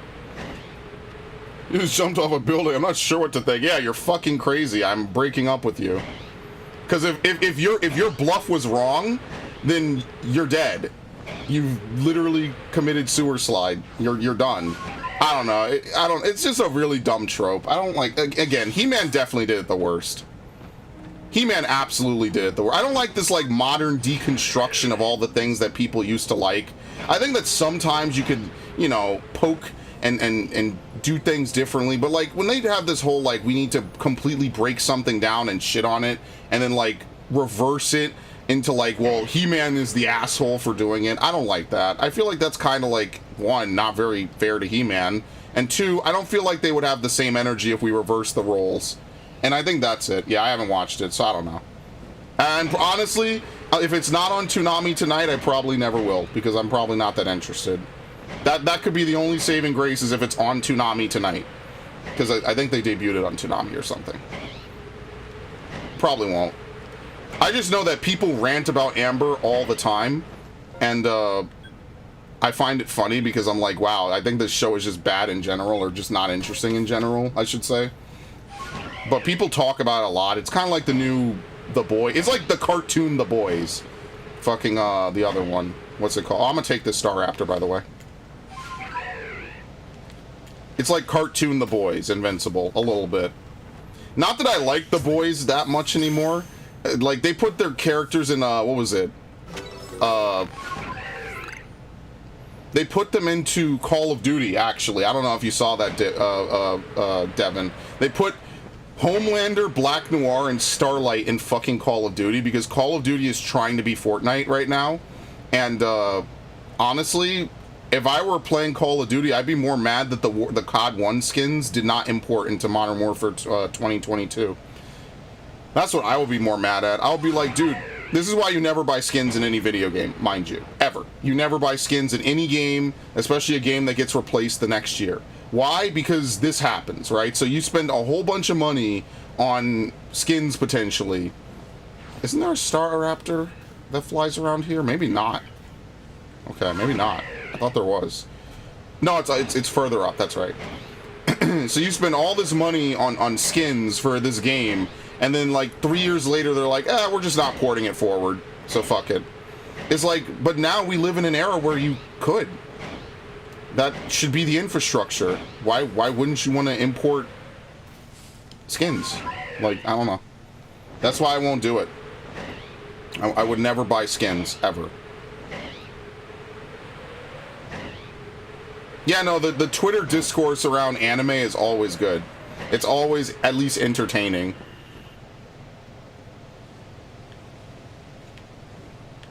And I guess by extension, animation as well.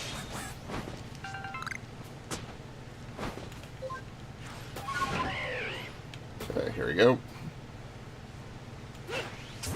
Oh, that is a terrible throw, but it works. There you go. I didn't pick up the stupid...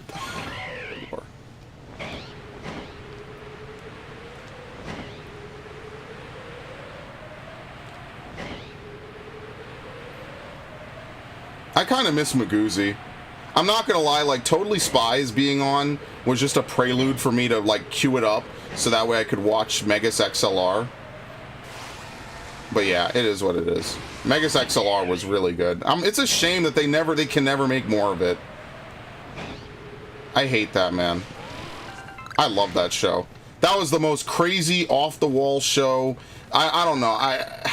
At this point, I just don't trust anything to live up to that ever again.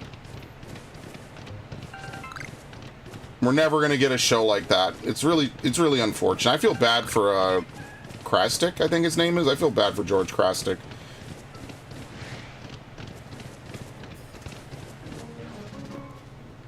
I think I've said that before, even on this stream. All right, let's set it to nighttime. We'll look for Murkrow again.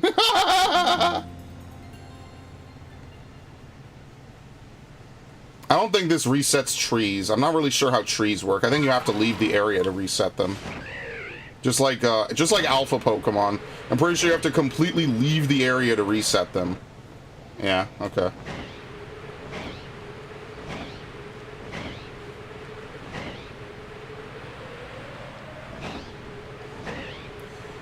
Man, I just wish that we had Pokemon games where you could hunt down, like, all 1,000. That would be so good. Imagine if we had Weedle in here and shit. Like, Weedle and... so good. I would...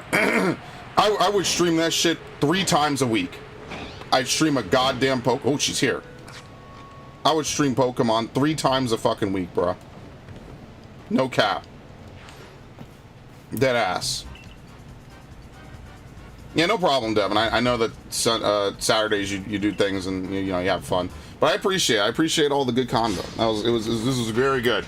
The nostalgia wave into shiny Murkrow truly is a memorable part of the Arceus playthrough here in part 92. We appreciate this because by part 150, and make no mistake, there will be a part 150. I'm gonna look back on days like this fondly. It'll be my own journey, like Ash, you know? And then at the end, much like Ash, I'm gonna be tearful, I'm gonna be sad, and then I'm gonna look back on all the fun times we've had. And just, you know, be... What's the word you would even use to describe it? Happy that it happened? Sure, but bittersweet that it's over? I don't even know, man. Complete all the side quests? We'll complete everything, but side quests don't really matter. I'd rather do Dex progress. And by extension, money farming, which is always nice.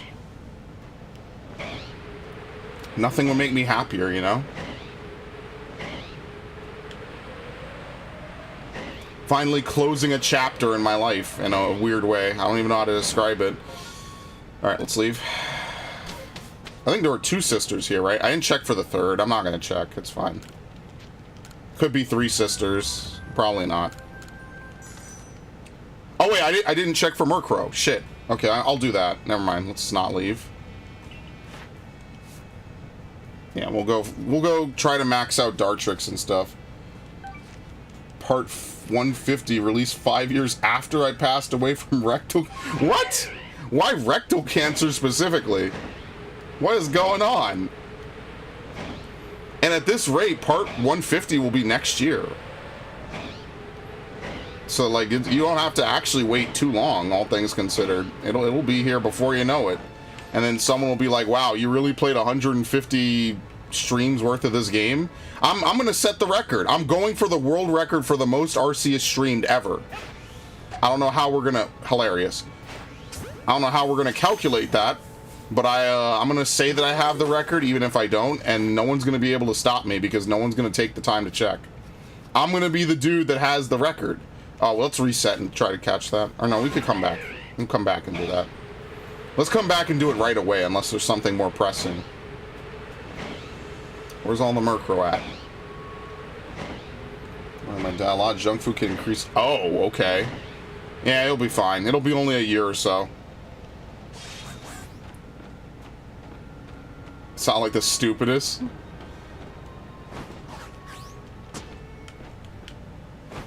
Well, unless you plan to expire in the next 9 months, I think you'll be fine, right? Because what do? We do 4 streams of this a month, assuming that I don't start doubling it up once I run out of things to stream, right? 4 streams a month, and we're on part 90.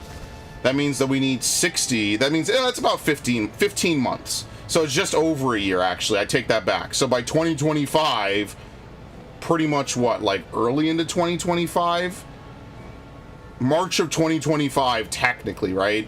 Will be, wait, no, it'll be late 2024 from here. Right? Am I doing the math wrong? How many streams do we have a year of this? 12 times 4. No, wait, there's 52 weeks. What's 52 times... What's 100 and... What did I say again? I forget how many parts I even said I was going to do. Yeah, no problem, Devin. You have a good one.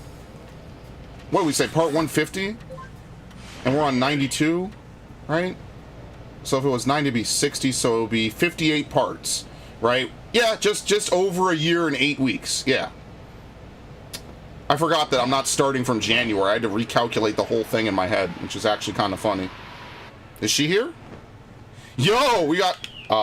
what the fuck? We got triple sisters. Very nice. Oh my god! Jesus, stop disabling my fucking parachute. That's so terrifying, bro. I did get to hit a Tiger 2 in the butt with 3 other tank destroyers. Sometimes, Viv, when you talk... By the way, welcome back. When you talk about some of these games, they just sound so weird. I just envision Battlefield-style gameplay whenever you talk about it like that.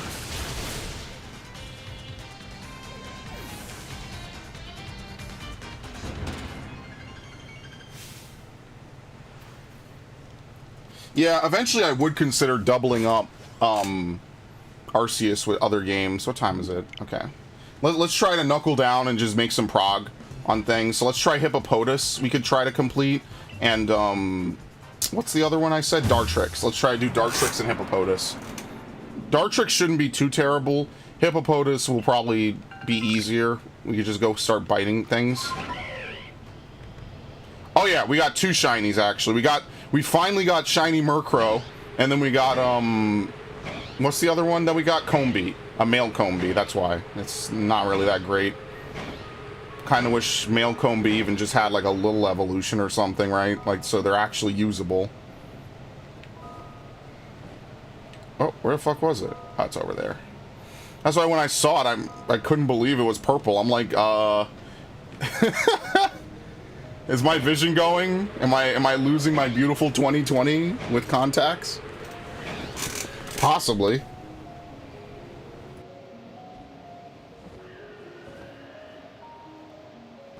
Okay. Let's leave. That's good enough. We have to catch one more Staraptor in the air, which I think it spawns in 2 places. I could be wrong. But, you know, that's not bad. And then we could use that last one that I caught, the Alpha. We could use that to, like, actually complete that Dex entry and warm it up, basically. Because we're actually not that far away. We have to use 37 Brave Birds, only 11 Strong Styles, and some Air Slashes. Oh, we need to defeat some with Rock types. I need to find them, then. I forget where they spawn. That shouldn't be too bad. Yeah, Staraptor's another easy one that we could easily complete. That one shouldn't be too terrible. Again, Apom is proving to be the worst Pokemon to complete. By far and away, one of the worst. Where's Vespiquen? See, even Vespiquen, we only have to roll that 25 one more time, and then we're done. Everything else after that is catch one, which I should actually do that as well. Hell, all I need to do is remember to catch, we could use... No, we can't really use this, can we? No, because we need to use... Do we have any other Pokemon that could fight Geodude and get credit? Not Dartrix. Do we still need Gallade or Gardevoir? I guess so. Maybe we could try to kill that, that Alpha, but we'll probably get one shot. That's why I don't want to do it. He's gonna resist it and survive. We won't, which will be extra funny.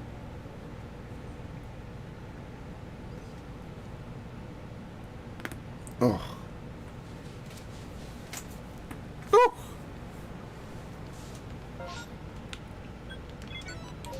Let's go look first, though. And then we need to find Bonsley. I'd like to find that one Bonsley. There's like a couple of little small things I want to do first. Alright, do we see any rotating or vibrating trees?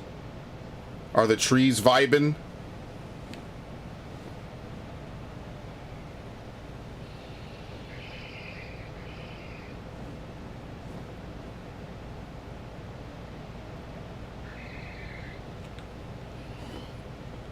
What the hell was that? It just makes me sad there's not, like, more Pokemon in this. This is fun. I mean, ironically, I've been playing Violet a lot, so that's kind of interesting. But, like, what do you really do on Violet? Like, finding Shinies in Violet is not nearly as adrenaline-pounding. I should have recorded that Murkrow. I wasn't thinking straight. I played it safe. I didn't record it, like, you know, on the Switch, but I should have recorded it. Just for, you know, the shits and giggles, right? Like,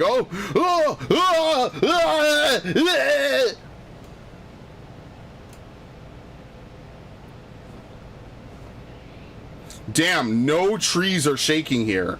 None. Oh no, here's one, but I don't know if Vespiquen spawns on this.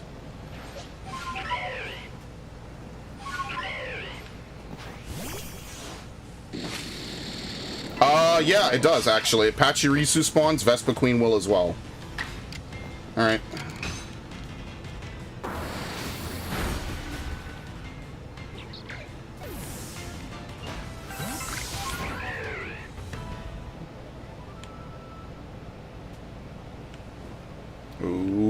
Okay.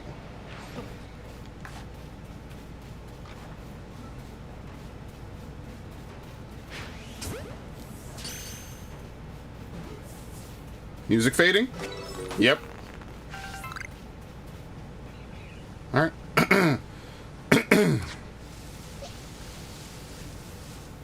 I mean, we could fight, use Dartrix to fight some stuff. It's weak to poison. I think Carnivine knows, what is it? Carnivine knows, what's the move? Shit. Acid Spray. I think that's a newer move, because I don't remember that from when I was a kid. It's probably like a Gen 4 move or something.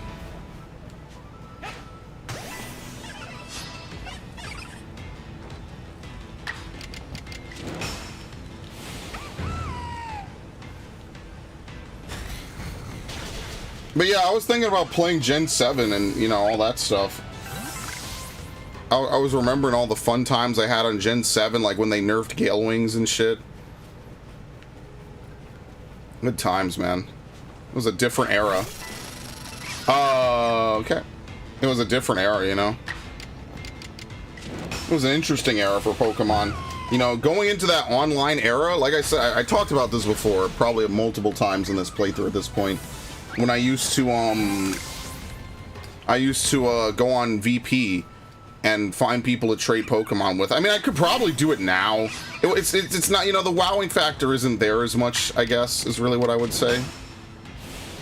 Speaking of wowing factor, there's actually like a lot of WoW-related stuff I need to do. I have to finish the book, this week's or this month's trading post shit, because there's a mount that I want to get.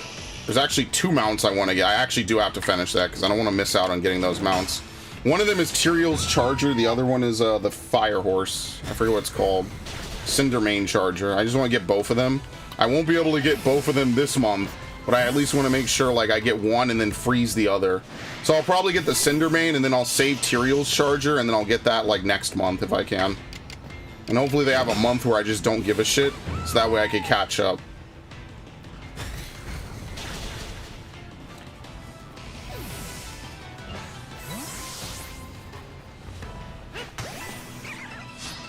How many times do I have to use it? 15, that's right, okay. See, that's so manageable. 15 is so nice. You know, for starters, I just think that they're more lenient. Obviously, for some of the later Pokemon, they're a little bit less lenient. Yesterday, I panicked and killed an R3, the most scary thing in War Thunder. A fast armored car with an OP autocannon. Is it like Battlefield, where like you drive around like a big map or something?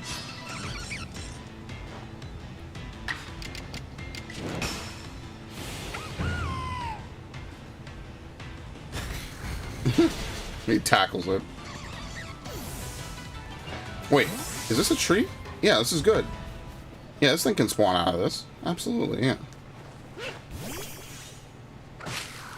There you go. We actually need to see a lot of these, so this works. No complaints. Unless it knocks me out, then there are complaints.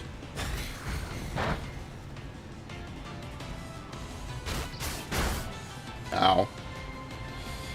Nice crit. Oh, great. Oh, yeah, I did use a strong style move, in fairness. There's air support. Oh, God. I remember playing Battlefield 4. Bro, you make me want to play Battlefield 4 again. I just wish I could keep my save data, dude. I would totally maybe buy, like... I don't know. Would I buy Xbox Live for that? It would kind of be a waste. That wouldn't really be a good usage of money at all, to be fair.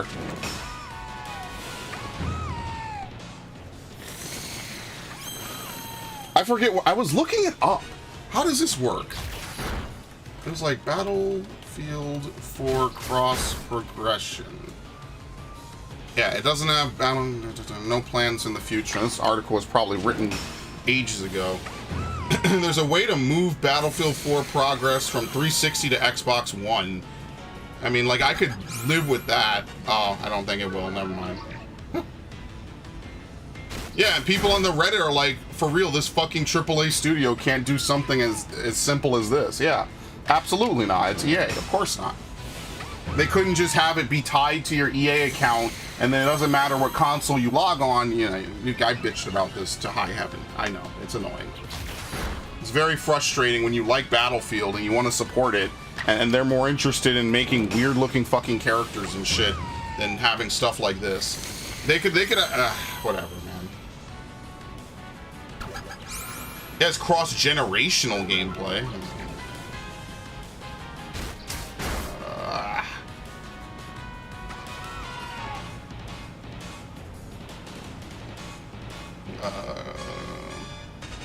Game can be played on Xbox, Xbox One. I mean, maybe I'll try to see if I can get the stuff, yeah. Maybe I'll try to get it, I don't know. I don't need cross-platform, but, I don't know. I don't know if it's worth it. Maybe it is, I don't know. I have to fucking buy Xbox Live. How much even is Xbox Live, honestly? Just to fucking... $9.99 a month? I mean, I could try 1 month, see if people actually still play Locker Metro. The answer to that is probably no, but that won't stop me. I don't know. Would it even be the same without my friends? Probably not. That's the sad part. It wouldn't be the same.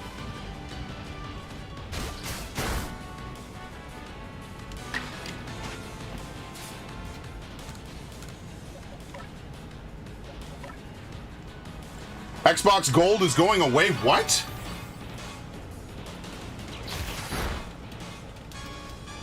Hey, for real? It's replacing it. It's replacing it. September 14th.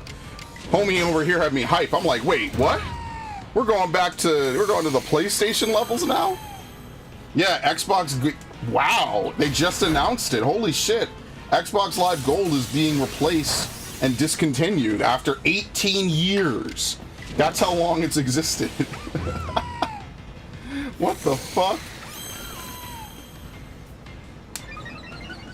It's replacing of a tier of Game Pass called Xbox Game Pass Core. Damn, Xbox... I mean, I'm a little sad, but I didn't sub to it. So maybe I shouldn't be sad, because in fairness, I haven't subbed to it in over a decade.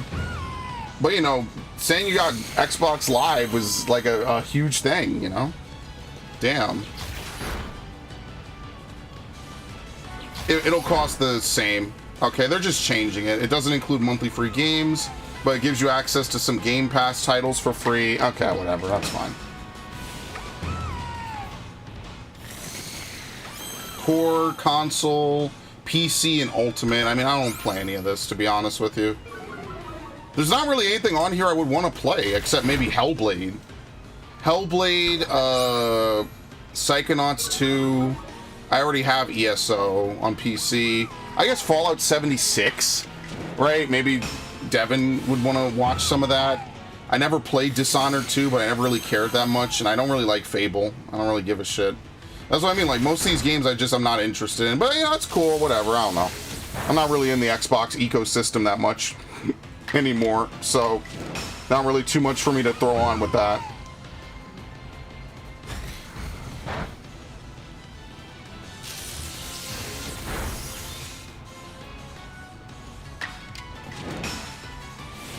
Game Pass is on sale for me? I don't have it on sale, I don't think.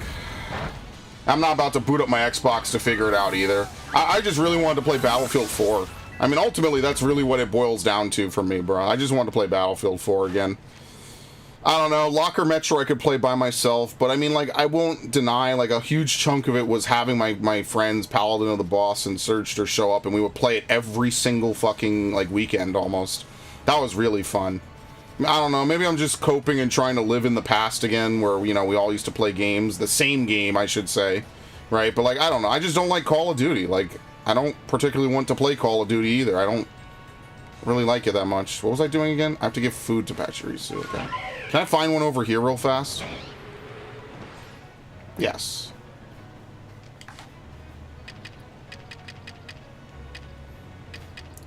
Do orange berries count? If not, anything that's not the salt is fine.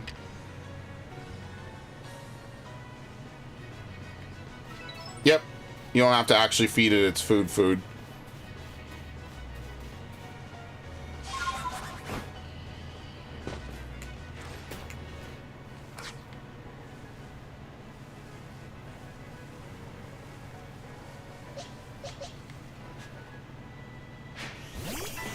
Ah, shit.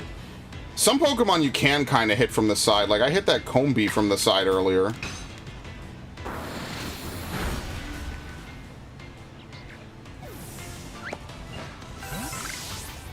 What was the other thing? Oh, yeah, the quest. I never did that. Okay, so we have to see them leap out of trees, which is going to take a while. Spark 40 times. Where'd the other one go? Do you hear that? That's actually the part of the music that plays when you enter a new route. There's really interesting, like, music remixing going on in this game.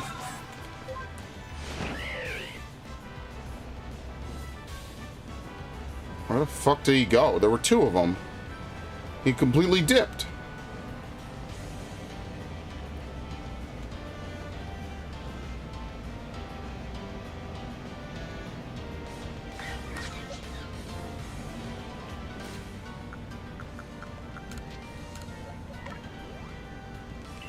Alright, let's look at Dartrix's Pokedex entry. We have to use Roost. Alright, we're done with Aerial Ace. We're done with Strong Style. Oh, we went way over. We just have to use Roost. Okay. So can we just get in a fight with something that won't run? I did buy Gears 5, the story DLC, and Gears RTS. I don't know. I'm not like that big of a fan of Gears. Maybe if I was, I would really probably like that, but I don't know. I haven't liked Gears, really. I like 3. I played it because that's what my friends were mostly playing, and obviously, you know, what am I going to do? Not play the game that all my friends are playing? I don't hate it, but it's just not my cup of tea, and I don't really think I would like the new stuff. Now, I will buy it to own it, right? Like, you know, because Gears 4, I'm not waiting for this stuff to disappear off the fucking markets before I buy it or whatever. But I'm not, like, super into Gears. I never really was, to be honest. It's actually funny. Oh, Viv, you're not in the Discord, which I forget about sometimes. But, so last night, as soon as I went to go lay down, well, it was not last night, it was early this morning. But as soon as I went to go lay down and, you know, sleep a little bit, YouTube, out of nowhere, messages me, and or they send an email to me, and they're like, "Oh, by the way, your Gears of War Judgment playthrough part 13 is now age restricted." I'm like, bro, the year is 2023. Who the fuck is watching Gears of War Judgment that isn't like a speedrunner or something? Like, who? What? It's all automated bullshit. I sat up from my bed. I'm like, what? They also got a random part of Naruto Storm. I think they just occasionally run your channel through the ringer, and they just try to find a couple videos where maybe you said something that's slightly saucy, Not even like a slur or anything crazy or whatever. So whatever. I was like, dude, it's 6 in the morning. I'm going to sleep. I'm like, yo, I don't care what y'all got on me, man. Even I was kind of like, bro, whatever, dude.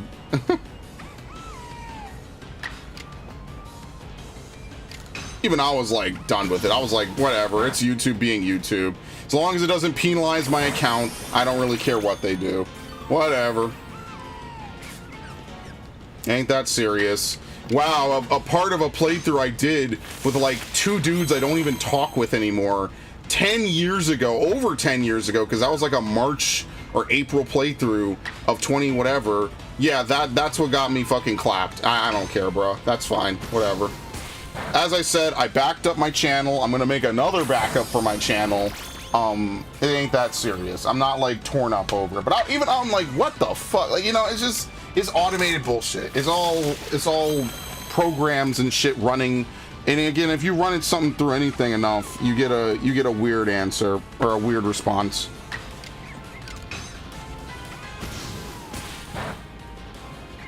It is what it is. It ain't that serious, so I'm not like torn up over it. All right, I think we're done with Dark Tricks, right? Let me make sure. Let me go back, and then we'll we could hit up. Oh, we could change some moves and then do the Geodude event. Yeah, that would be perfect. Let's do that. You caught 1 Pokemon. Wow. Wow.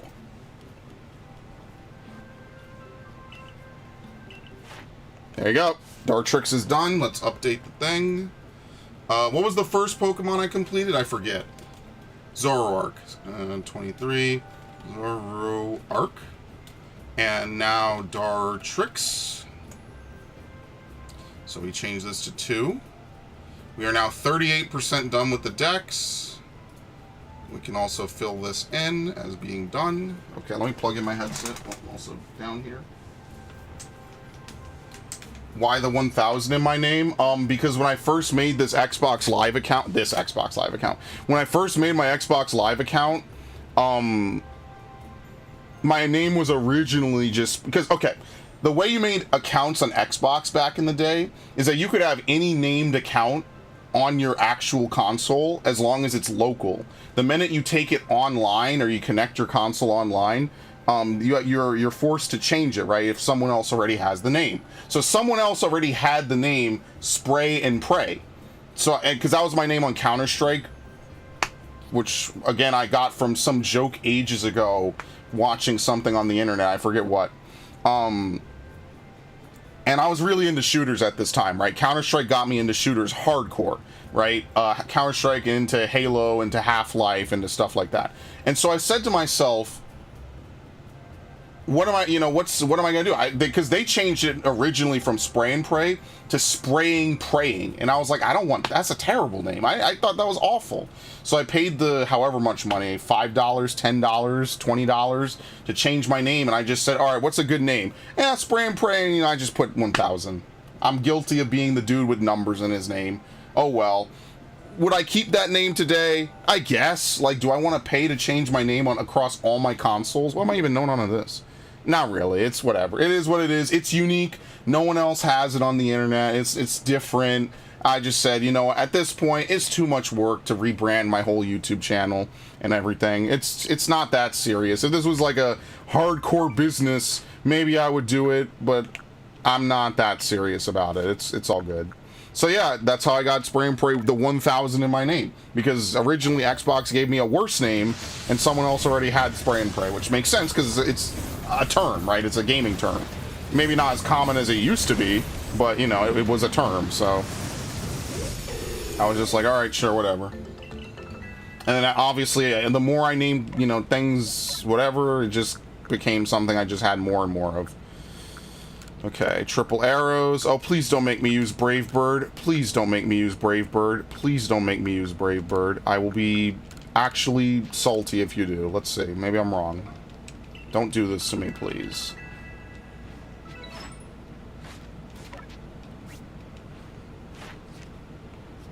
Leaf Blade, Triple Arrows, and Leaf Storm.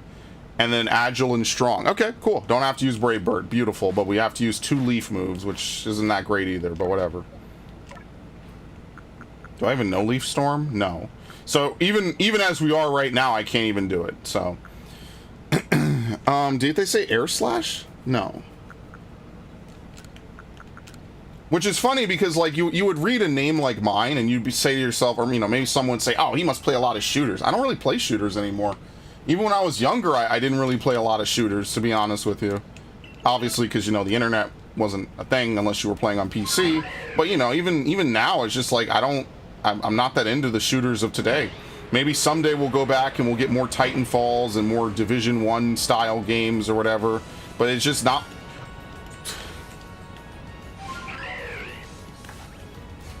And there's a space-time distortion, I saw that. Hey look, shiny number 3. I love playing this game. Sometimes you get so hyper rewarded on this game, it's not even funny.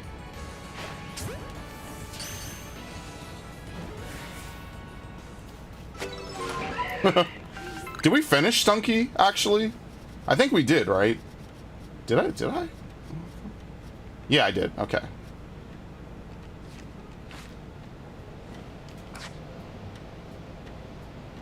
Alright, so what do I need to use for this again? Was it Leaf Blade, I think? I think it was Leaf Blade. Leaf Blade, I could use anything. Leaf Blade or triple arrows. Let's use Leaf Blade 3 times just to get it out the way, and then we don't have to use it no more. Until we, you know, eventually will use it some more. I got mine through Gum God. Could not use my COD 2 name Camper with a shotgun. Yo, remember in the days when you would camp with a shotgun or anything, and it would piss... Oh, I actually should go do the space-time distortion. I don't know what I'm doing. But remember in the days when you could get people so mad they'd actually take time out of their day to send you a fucking Xbox Live message afterwards? Oh, dude, that was... It feels like a lifetime ago by now. Could you imagine? Nowadays, it's different. I don't think people are willing to do that. They'll talk shit in the lobby. Maybe they do. I don't know. Like I said, I don't play hardcore games like that anymore. Maybe they do. Maybe they don't. I don't know. I never really got into that. I thought it was funny. I used to noob tube in MW2, and people would get so bent out of shape. I'm like, bro, you're running around with a fucking ACR with stopping power. Shut the fuck up. You're running around with a UMP. But like, I don't know, nowadays it's not even like I don't want, I don't know, it's not even like I'm anti-chaos. It's just, I guess my sense of enjoyment is just different than what it was however many years ago. Where like I would totally sit around and do that all day, you know, like I would play MW2 and MW3 and Black Ops 2 with like Shawnee Dogs and Vault Boy and stuff for hours upon hours upon hours upon hours, and now I don't know. I just think the shooters are too serious now. It's just not my style. I like the arcadey style gameplay.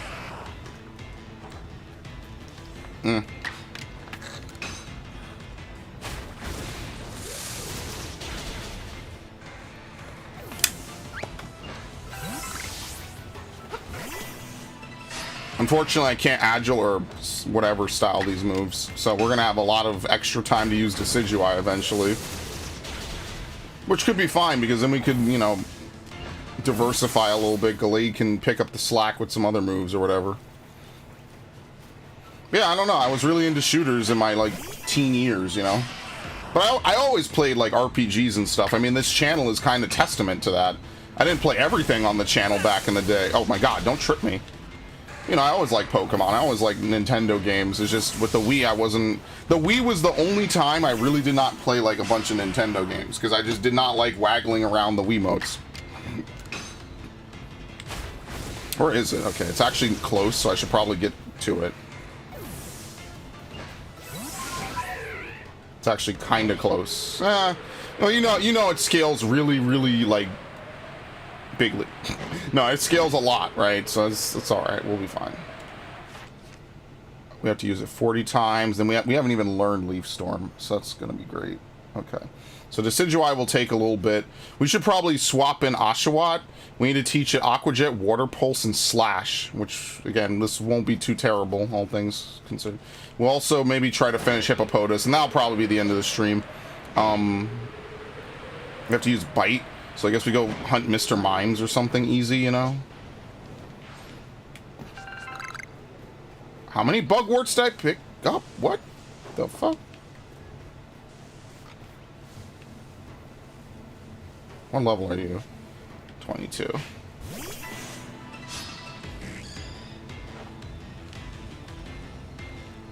Dude, can I move? Unbelievable. You know what? We have to buff all of you. Did we buff Decidueye, by the way? Am I losing my mind? Maybe. I think we did. Yeah. Okay. Oh, he's at 9. Yeah, we did. Okay, I'm about to say, what the fuck is going on?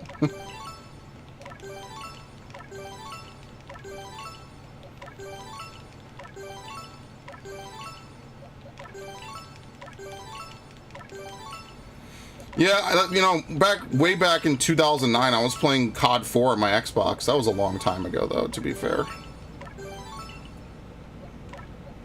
That was like where I first started playing online games. Like, you know, like, I guess that's not true. Counter-Strike was World of Warcraft was like my first real one, right? But WoW, you know, like I said, when I got to college, when I got to high school, it was like, do I want to, you know, play World of Warcraft by myself, or would I rather play with, you know, Call of Duty with all my new friends? And I was just like, you know what? I've never really done COD before. I never really, you know, I knew what WoW was at that point. I was kind of like, ah, you know, it makes a little more sense, right? So that's pretty much how that went down. Just made more sense, you know. It was just like, well, I mean, I could always just play World of Warcraft at any point by myself. And nowadays, now I have more money, you know, to do stuff. Now I play WoW. If you see me on Discord, I'll be playing WoW maybe more than Final Fantasy even at this point. Just because the stuff I have to do on Final Fantasy is mostly like research. Like I need to learn how to tank certain fights or whatever, and I'm lazy. It's just easier to boot up World of Warcraft and just, you know, shoot the shit, literally do nothing. And yeah, got banned for a week for camping by Iceman PC COD. Best part when I got back, there were 2 servers I could get on. The second bolt action oh my god, they would totally do that too back in the day. If they had servers like that today, that's exactly what they would do with servers. They'll be like, oh, well, you can only bolt action, you know. Again, not shitting on anyone. If you want to play bolt action on your servers, you 100% can play bolt action on your servers. I'm not fucking taking that away from you. But I just personally think it's not very interesting. You know, maybe sometimes I'll want to do quick scopes, no scopes, or whatever. But, you know, it's not like the biggest thing I have to do in my life. You know what I mean? Like, at the end of the day, it's just... It's fun for a few minutes. I don't want to spend all day jumping around and twirling. But I don't know, that's just me being older now. I don't see it as the epic, most exciting thing in the world ever anymore, you know? Again, we should be in an era where everything is amazing, and we are, like, games are good, but we're definitely not at the point of, you know, where I feel like we should be, right? Like, I don't know. They just have weird design. They focus on microtransactions. And make no mistake, COD is definitely trying to be Fortnite. And I mean, that's not like an evil thing. maybe that's what the COD players want. Maybe they don't give a shit.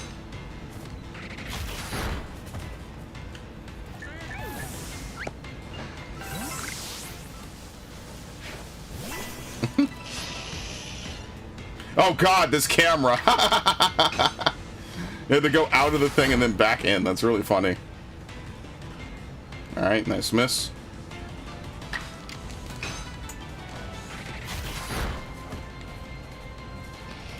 I wonder if we could fight the Yanmega. How many times do we have to use bite? Where is it? Bite, bite, bite, bite. 25. That's not bad. As long as it's not 40, it's not that bad.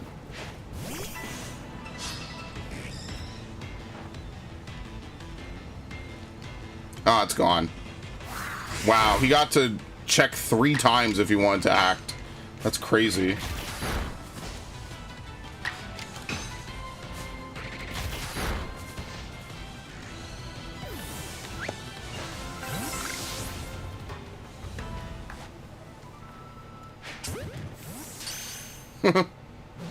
Wow. Sick toss, bro. That is actually one of the Pokemon I do need to do more with.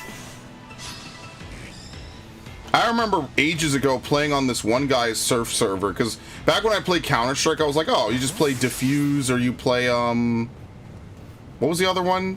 Fuck hostages. CS. It's called CS, because it's Counter-Strike, it's the name of the operation. I was never a big fan of Counter-Strike. To be fair, most people just like bomb modes, because remember, you could...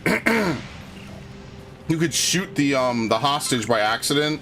That's why even in Rainbow Six, I don't even think they allow you to play ranked hostage, if I'm being honest, I forget. Oh, it's an Eevee that just happened to spawn. Okay.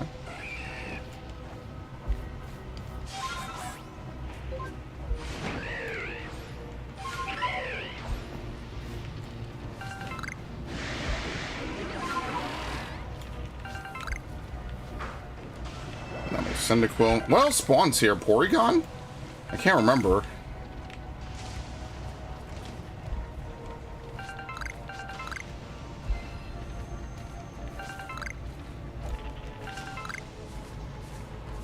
It's a shame. I feel like we never have enough time to actually play as much, you know, as I want to on this game. Yeah, Porygon. We don't really need any of this. I mean, I guess we could catch Cyndaquils, but to be drop something, thank you. I guess in fairness, I could just breed a bunch of Cyndaquils and drop them in this game. Like, it's not like some impossible task. But I don't know. Do I even need more I guess I should catch maybe a couple. I don't know. I feel like I already did, though.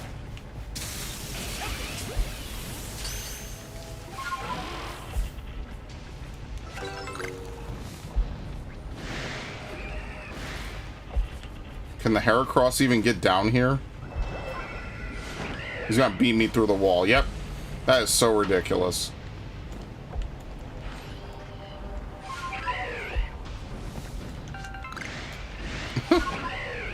Yeah, see, if the diversity was better, like, you would just have more Pokemon. It's like Luxio Luxray spawn, you know? That is what it is.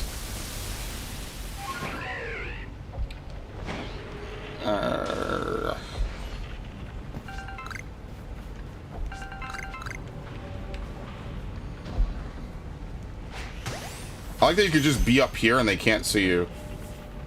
It's pretty funny, actually. Oh, great.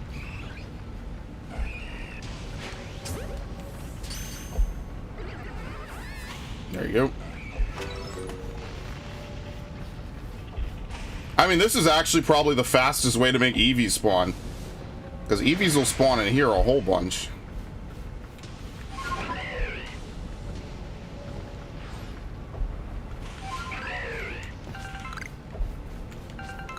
The best part is that it doesn't even seem like they could get down and chase you. They're just stuck.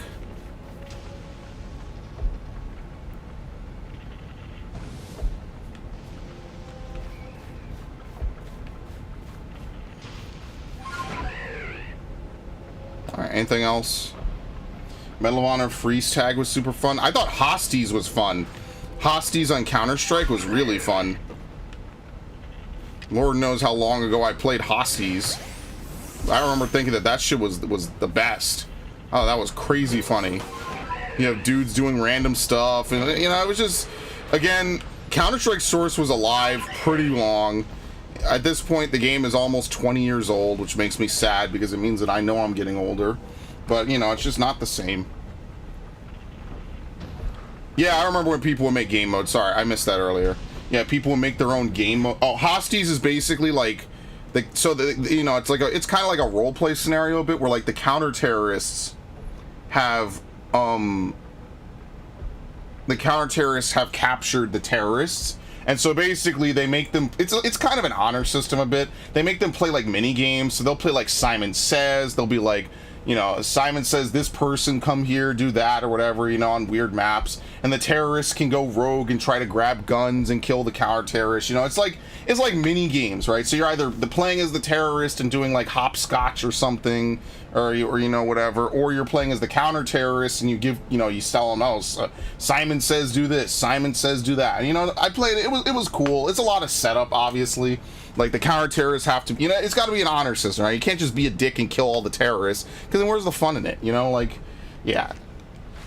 It's a weird mode. It's like, you know, Simon Says and, Red Rover, if you have numbers in your name, come over or something, you know?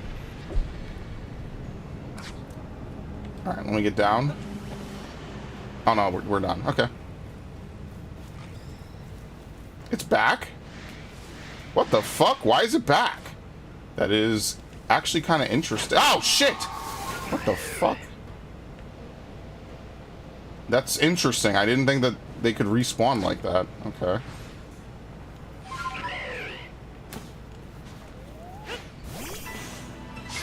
But I prefer Surf. I mean, most people who probably don't play Counter-Strike know Surf because, that's the thing that all the commentary YouTubers play. I played Zombie Massacre, which is like you have to hold out against zombies. Zombie Escape is more like you have to run down maps and stuff. You know, you have to run away from the zombies. There's all kinds of themes and stuff. I actually wanted to record that back in the day. I just didn't have a computer that could handle it. And ironically, now I have a computer that can handle it. And, you know, most of those servers are dead. You know? I used to think that was the funniest shit ever. It was awesome. But yeah, we would play Red Rover and shit. Ugh, good times.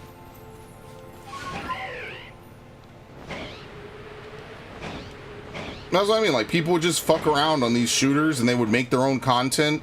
And, you know, just, I don't know, maybe there's some games that really do it today. But it just feels rarer, you know? It feels like you have to put in way more effort, way more work. And then maybe you'll find a game that lets you get away with that. I mean, maybe Halo Infinite lets you, probably not. I know Master Chief Collection has, you know, a good amount of stuff. And credit to them for that, because MCC is still just as... A lot of those games are still just as good as when they first came out. Timeless classics.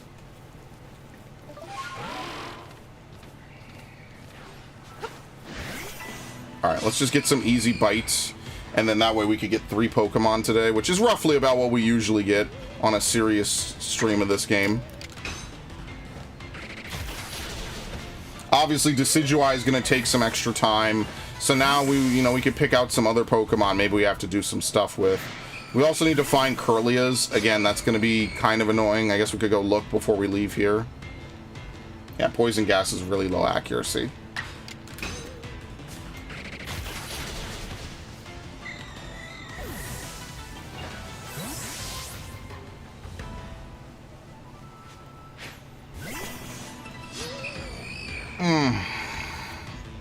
It's like in COD when we used to play Michael Myers, where like one person has a knife and everyone else just has to run away from them, and then the last person alive can kill Michael. It's basically a knife fight.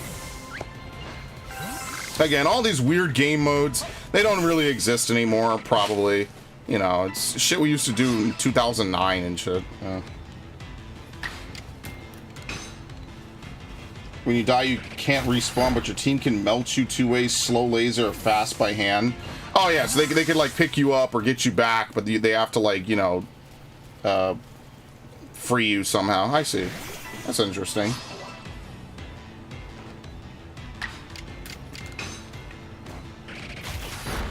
What made it better was that Counter-Strike, people would make crazy-ass maps on Counter-Strike. I think that's one of the things that really added to it, is, like, you'll play Zombie Escape, and dudes will make maps based off Star Wars, Raccoon City, Silent Hill was one of them. Lord of the Rings is the one I always end up talking about, Mines of Moria. And it was really dope. It was like a bunch of people who are very hyper creative. We have 55 nuggets, holy shit. A bunch of people that are very hyper creative, you know, we'll figure out how to make all these crazy intricate maps. They'll design the mods that go with it, right?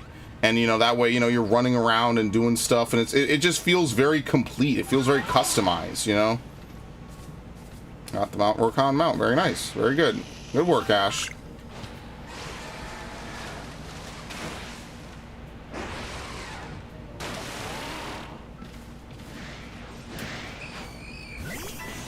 Definitely recommend doing the second variant dungeon now while it's still relevant content.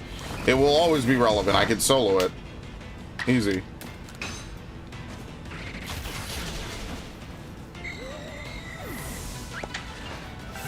I mean, yeah, I should. I'm just lazy. I'm playing other stuff. Why is the Rosalia aggroed?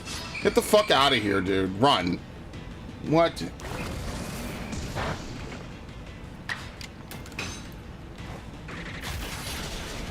Next is Barbaricha. Yeah, absolutely. I'm gonna try to finish P10 and then I'll try to do a Barbaricha for sure. I actually talked with one of my friends today. We're gonna try to beat it next week if we haven't beaten it, just so that way I can get that out of my mind. He actually asked if he wanted me if I wanted his help and another person's help today, and I said, you know, it's short notice. I don't want to inconvenience you. Next week seems like a better usage of our time. You know, I don't want to spring it on him out of nowhere. You know, like, oh yeah, let's do it now. I was actually eating when he messaged me. I was like, yeah, you know, I gotta stream in a couple hours. You know, I didn't tell him that, but you know, I was like, yeah, that's fine. Don't worry about it.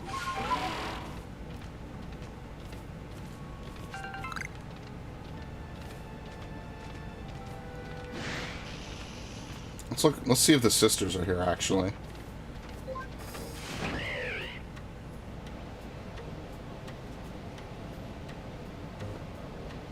Oh yeah, there's an extra Murkrow over here. It's not the place to come looking for Murkrows. I mean, I guess you can. It's not like it's impossible. It's not like terrible. It's just not ideal. I don't think she's here, by the way.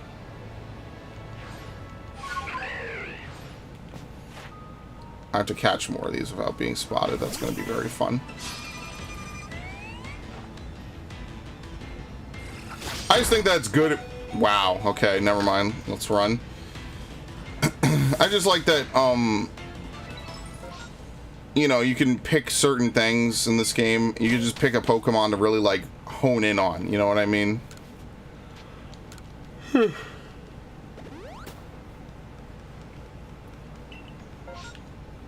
Let's look again. Then we'll get the final 1 or 2 bites. That'll probably be it for this stream, maybe.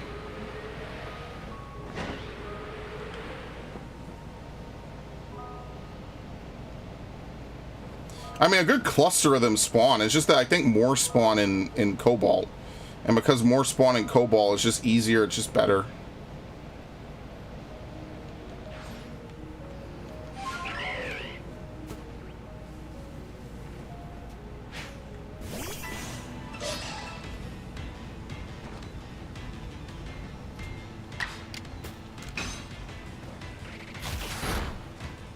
Alright.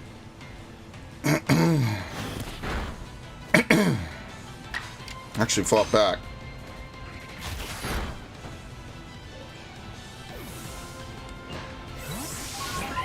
Alright, and now we just have to evolve it, right?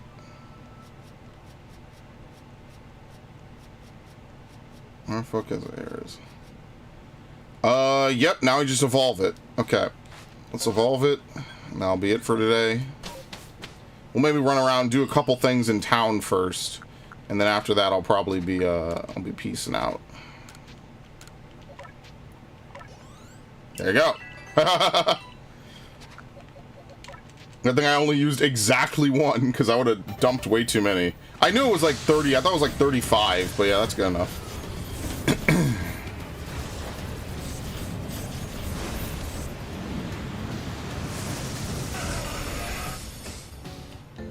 Okay.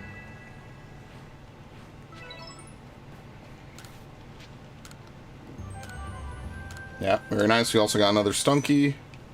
Did we catch both of those Cyndaquils? I wasn't looking. I can't even remember. There you go, Hippopotas. Let's put that on the list. Which brings us up to 3, which brings us up to 93 Pokemon done, which is 38.43% of the decks. So it's coming along, very nice.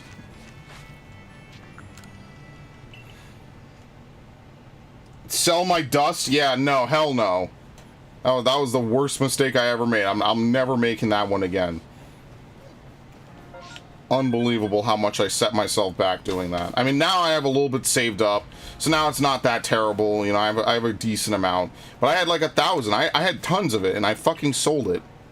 I converted it terribly. It's 1 to 10. I'm sorry, it's 10 to 1. Excuse me, modest, and that was about it. What a waste of money that was. Oh, sent to your satchel. Okay, that's fine.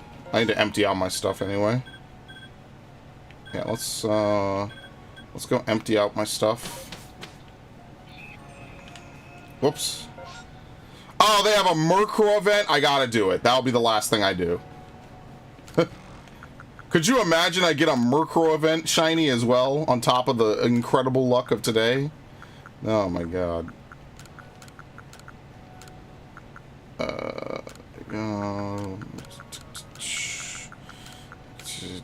No, not the rock. No, no!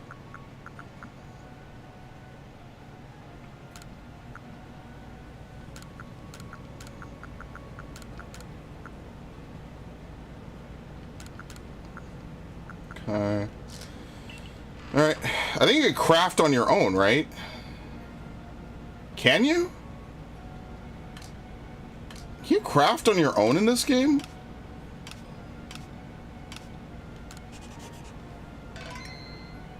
What did you do to the dust? Don't know. Oh. So basically, one of the ladies in this village that you used to train your Pokemon at, you could give her your dust to get the next level upgrade item, right? So it goes dust, grit, pebble, and rock.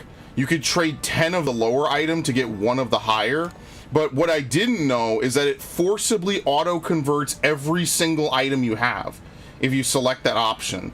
And I don't know why. It even said that, and I did it anyway. So we're not going to talk about how fucking stupid I am. But yeah, it flat out is like, yeah, I'll convert everything. Sure, why not? And then it does. And I'm surprised Pikachu face that it did exactly what it said it was going to do. And I think that's one of the worst things that happened to me in this playthrough is I fucking listened to that when I totally should not have. There you go. Scatterbangs we might not need too much of. Alright.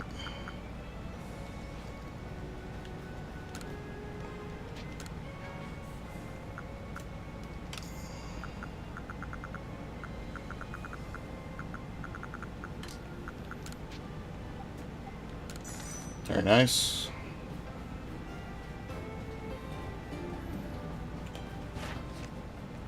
Okay, Powdon. Mud Bomb and Strong Style. That's actually very doable. Maybe we should just stick with Hippowdon and just teach it Mud Bomb. Let's see. Oh, we know Mud Bomb. Sweet. There you go.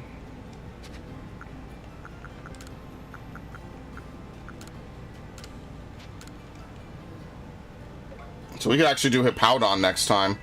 That'll be a pretty straightforward one. So let's change this.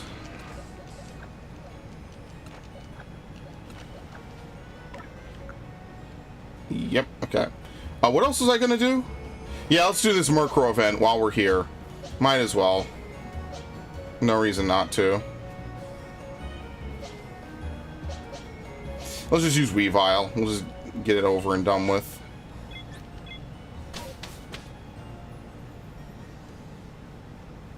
And then afterwards, if it's nighttime, we could check the others. Actually, no. Let's check the other Murkrow first, and then we'll sweep down, right? That makes more sense, because the event is going to be there no matter what. Oh, fingers crossed. We get 2 Murkrow in a day. I mean, I know I'm jinxing it, but that would be insane, man. That would be, like, crazy good luck. Alright, so nothing up here. There's a couple Murkrow, where the fuck are they? They're like over here. So let's actually teleport back.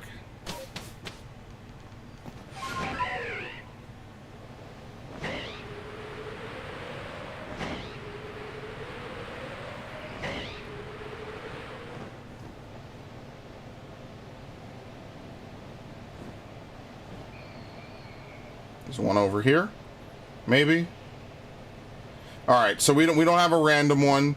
We will have to just play our odds with the actual event, which is fine. Yeah, it's either you give her 10 at a time, or you give her everything at once, and there's no in-between. There's no, like, dial you could turn, you know? It's just, hey, give everything you have right now. And I shouldn't have done it, and then I'm done! Come on!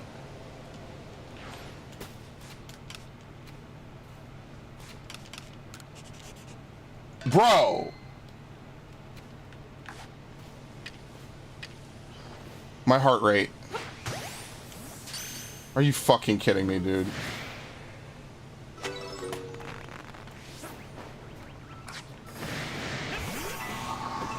That's 2 Murkrow in 1 day. I've been bitching about this for so long. Oh my god. I'm gonna at Devin. I'm gonna tell him we caught another one after he left, because we get the Murkrow event, and that's all we need. Wow. Wow. That's insane. At least getting through these events is easy with Ice Shard. Well, there you have it. That's my Murkrow and my Honchkrow right there. Done and dusted. 100%. I mean, I'll still look for Murkrow, but you know, that's it right there. Is that it? No, here's another 4. So what was it? We caught 1, and then we defeated 4, which is 5. So this is 6, 7, 8, and 9, basically. Oh, my heart. Too much excitement.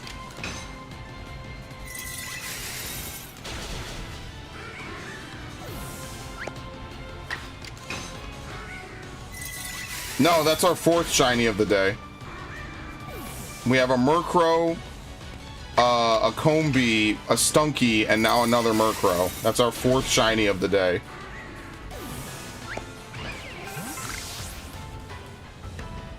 Is that it?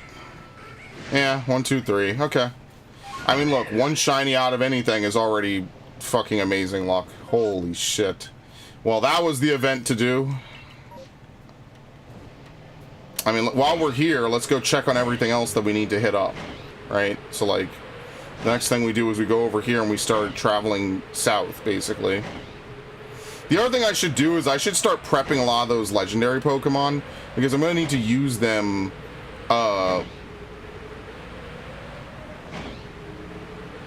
going to need to use them eventually, especially Dialga and Palkia.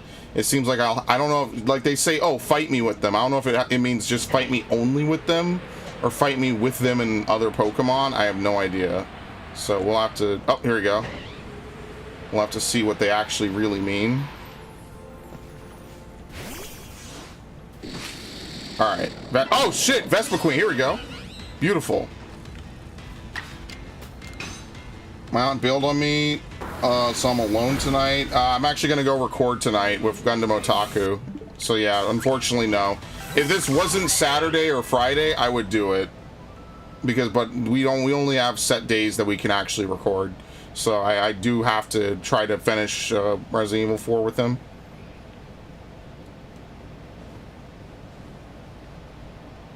Tomorrow, sure, but today probably not. But tomorrow I need to record, so I don't know. We'll see what happens, I guess. I need to do the Dead Space verdict. I haven't done that yet. All right, is that it?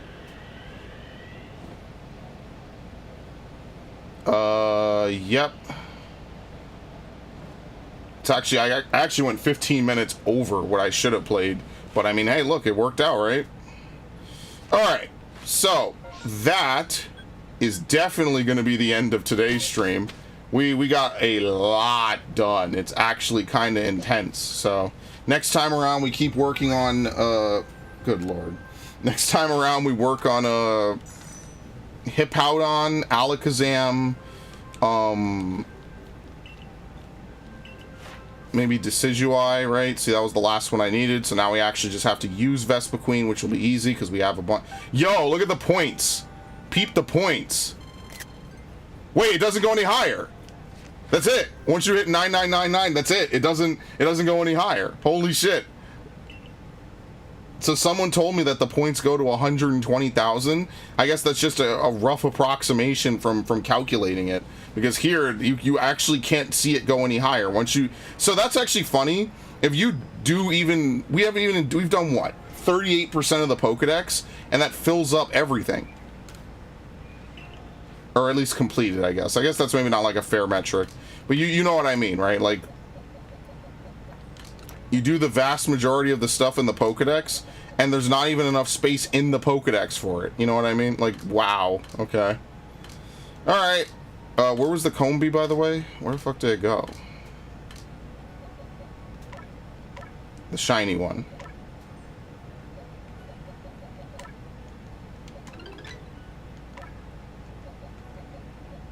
There it is, yeah. We're gonna need more boxes. Alright, well, we'll figure that out next time. That's a problem for future me, not a problem for present me. But, yeah, very nice. Thank you. Do we have a shiny up here? Not really, no. Nope. We have an alpha. That's a little terrifying. Can we get a shiny out here?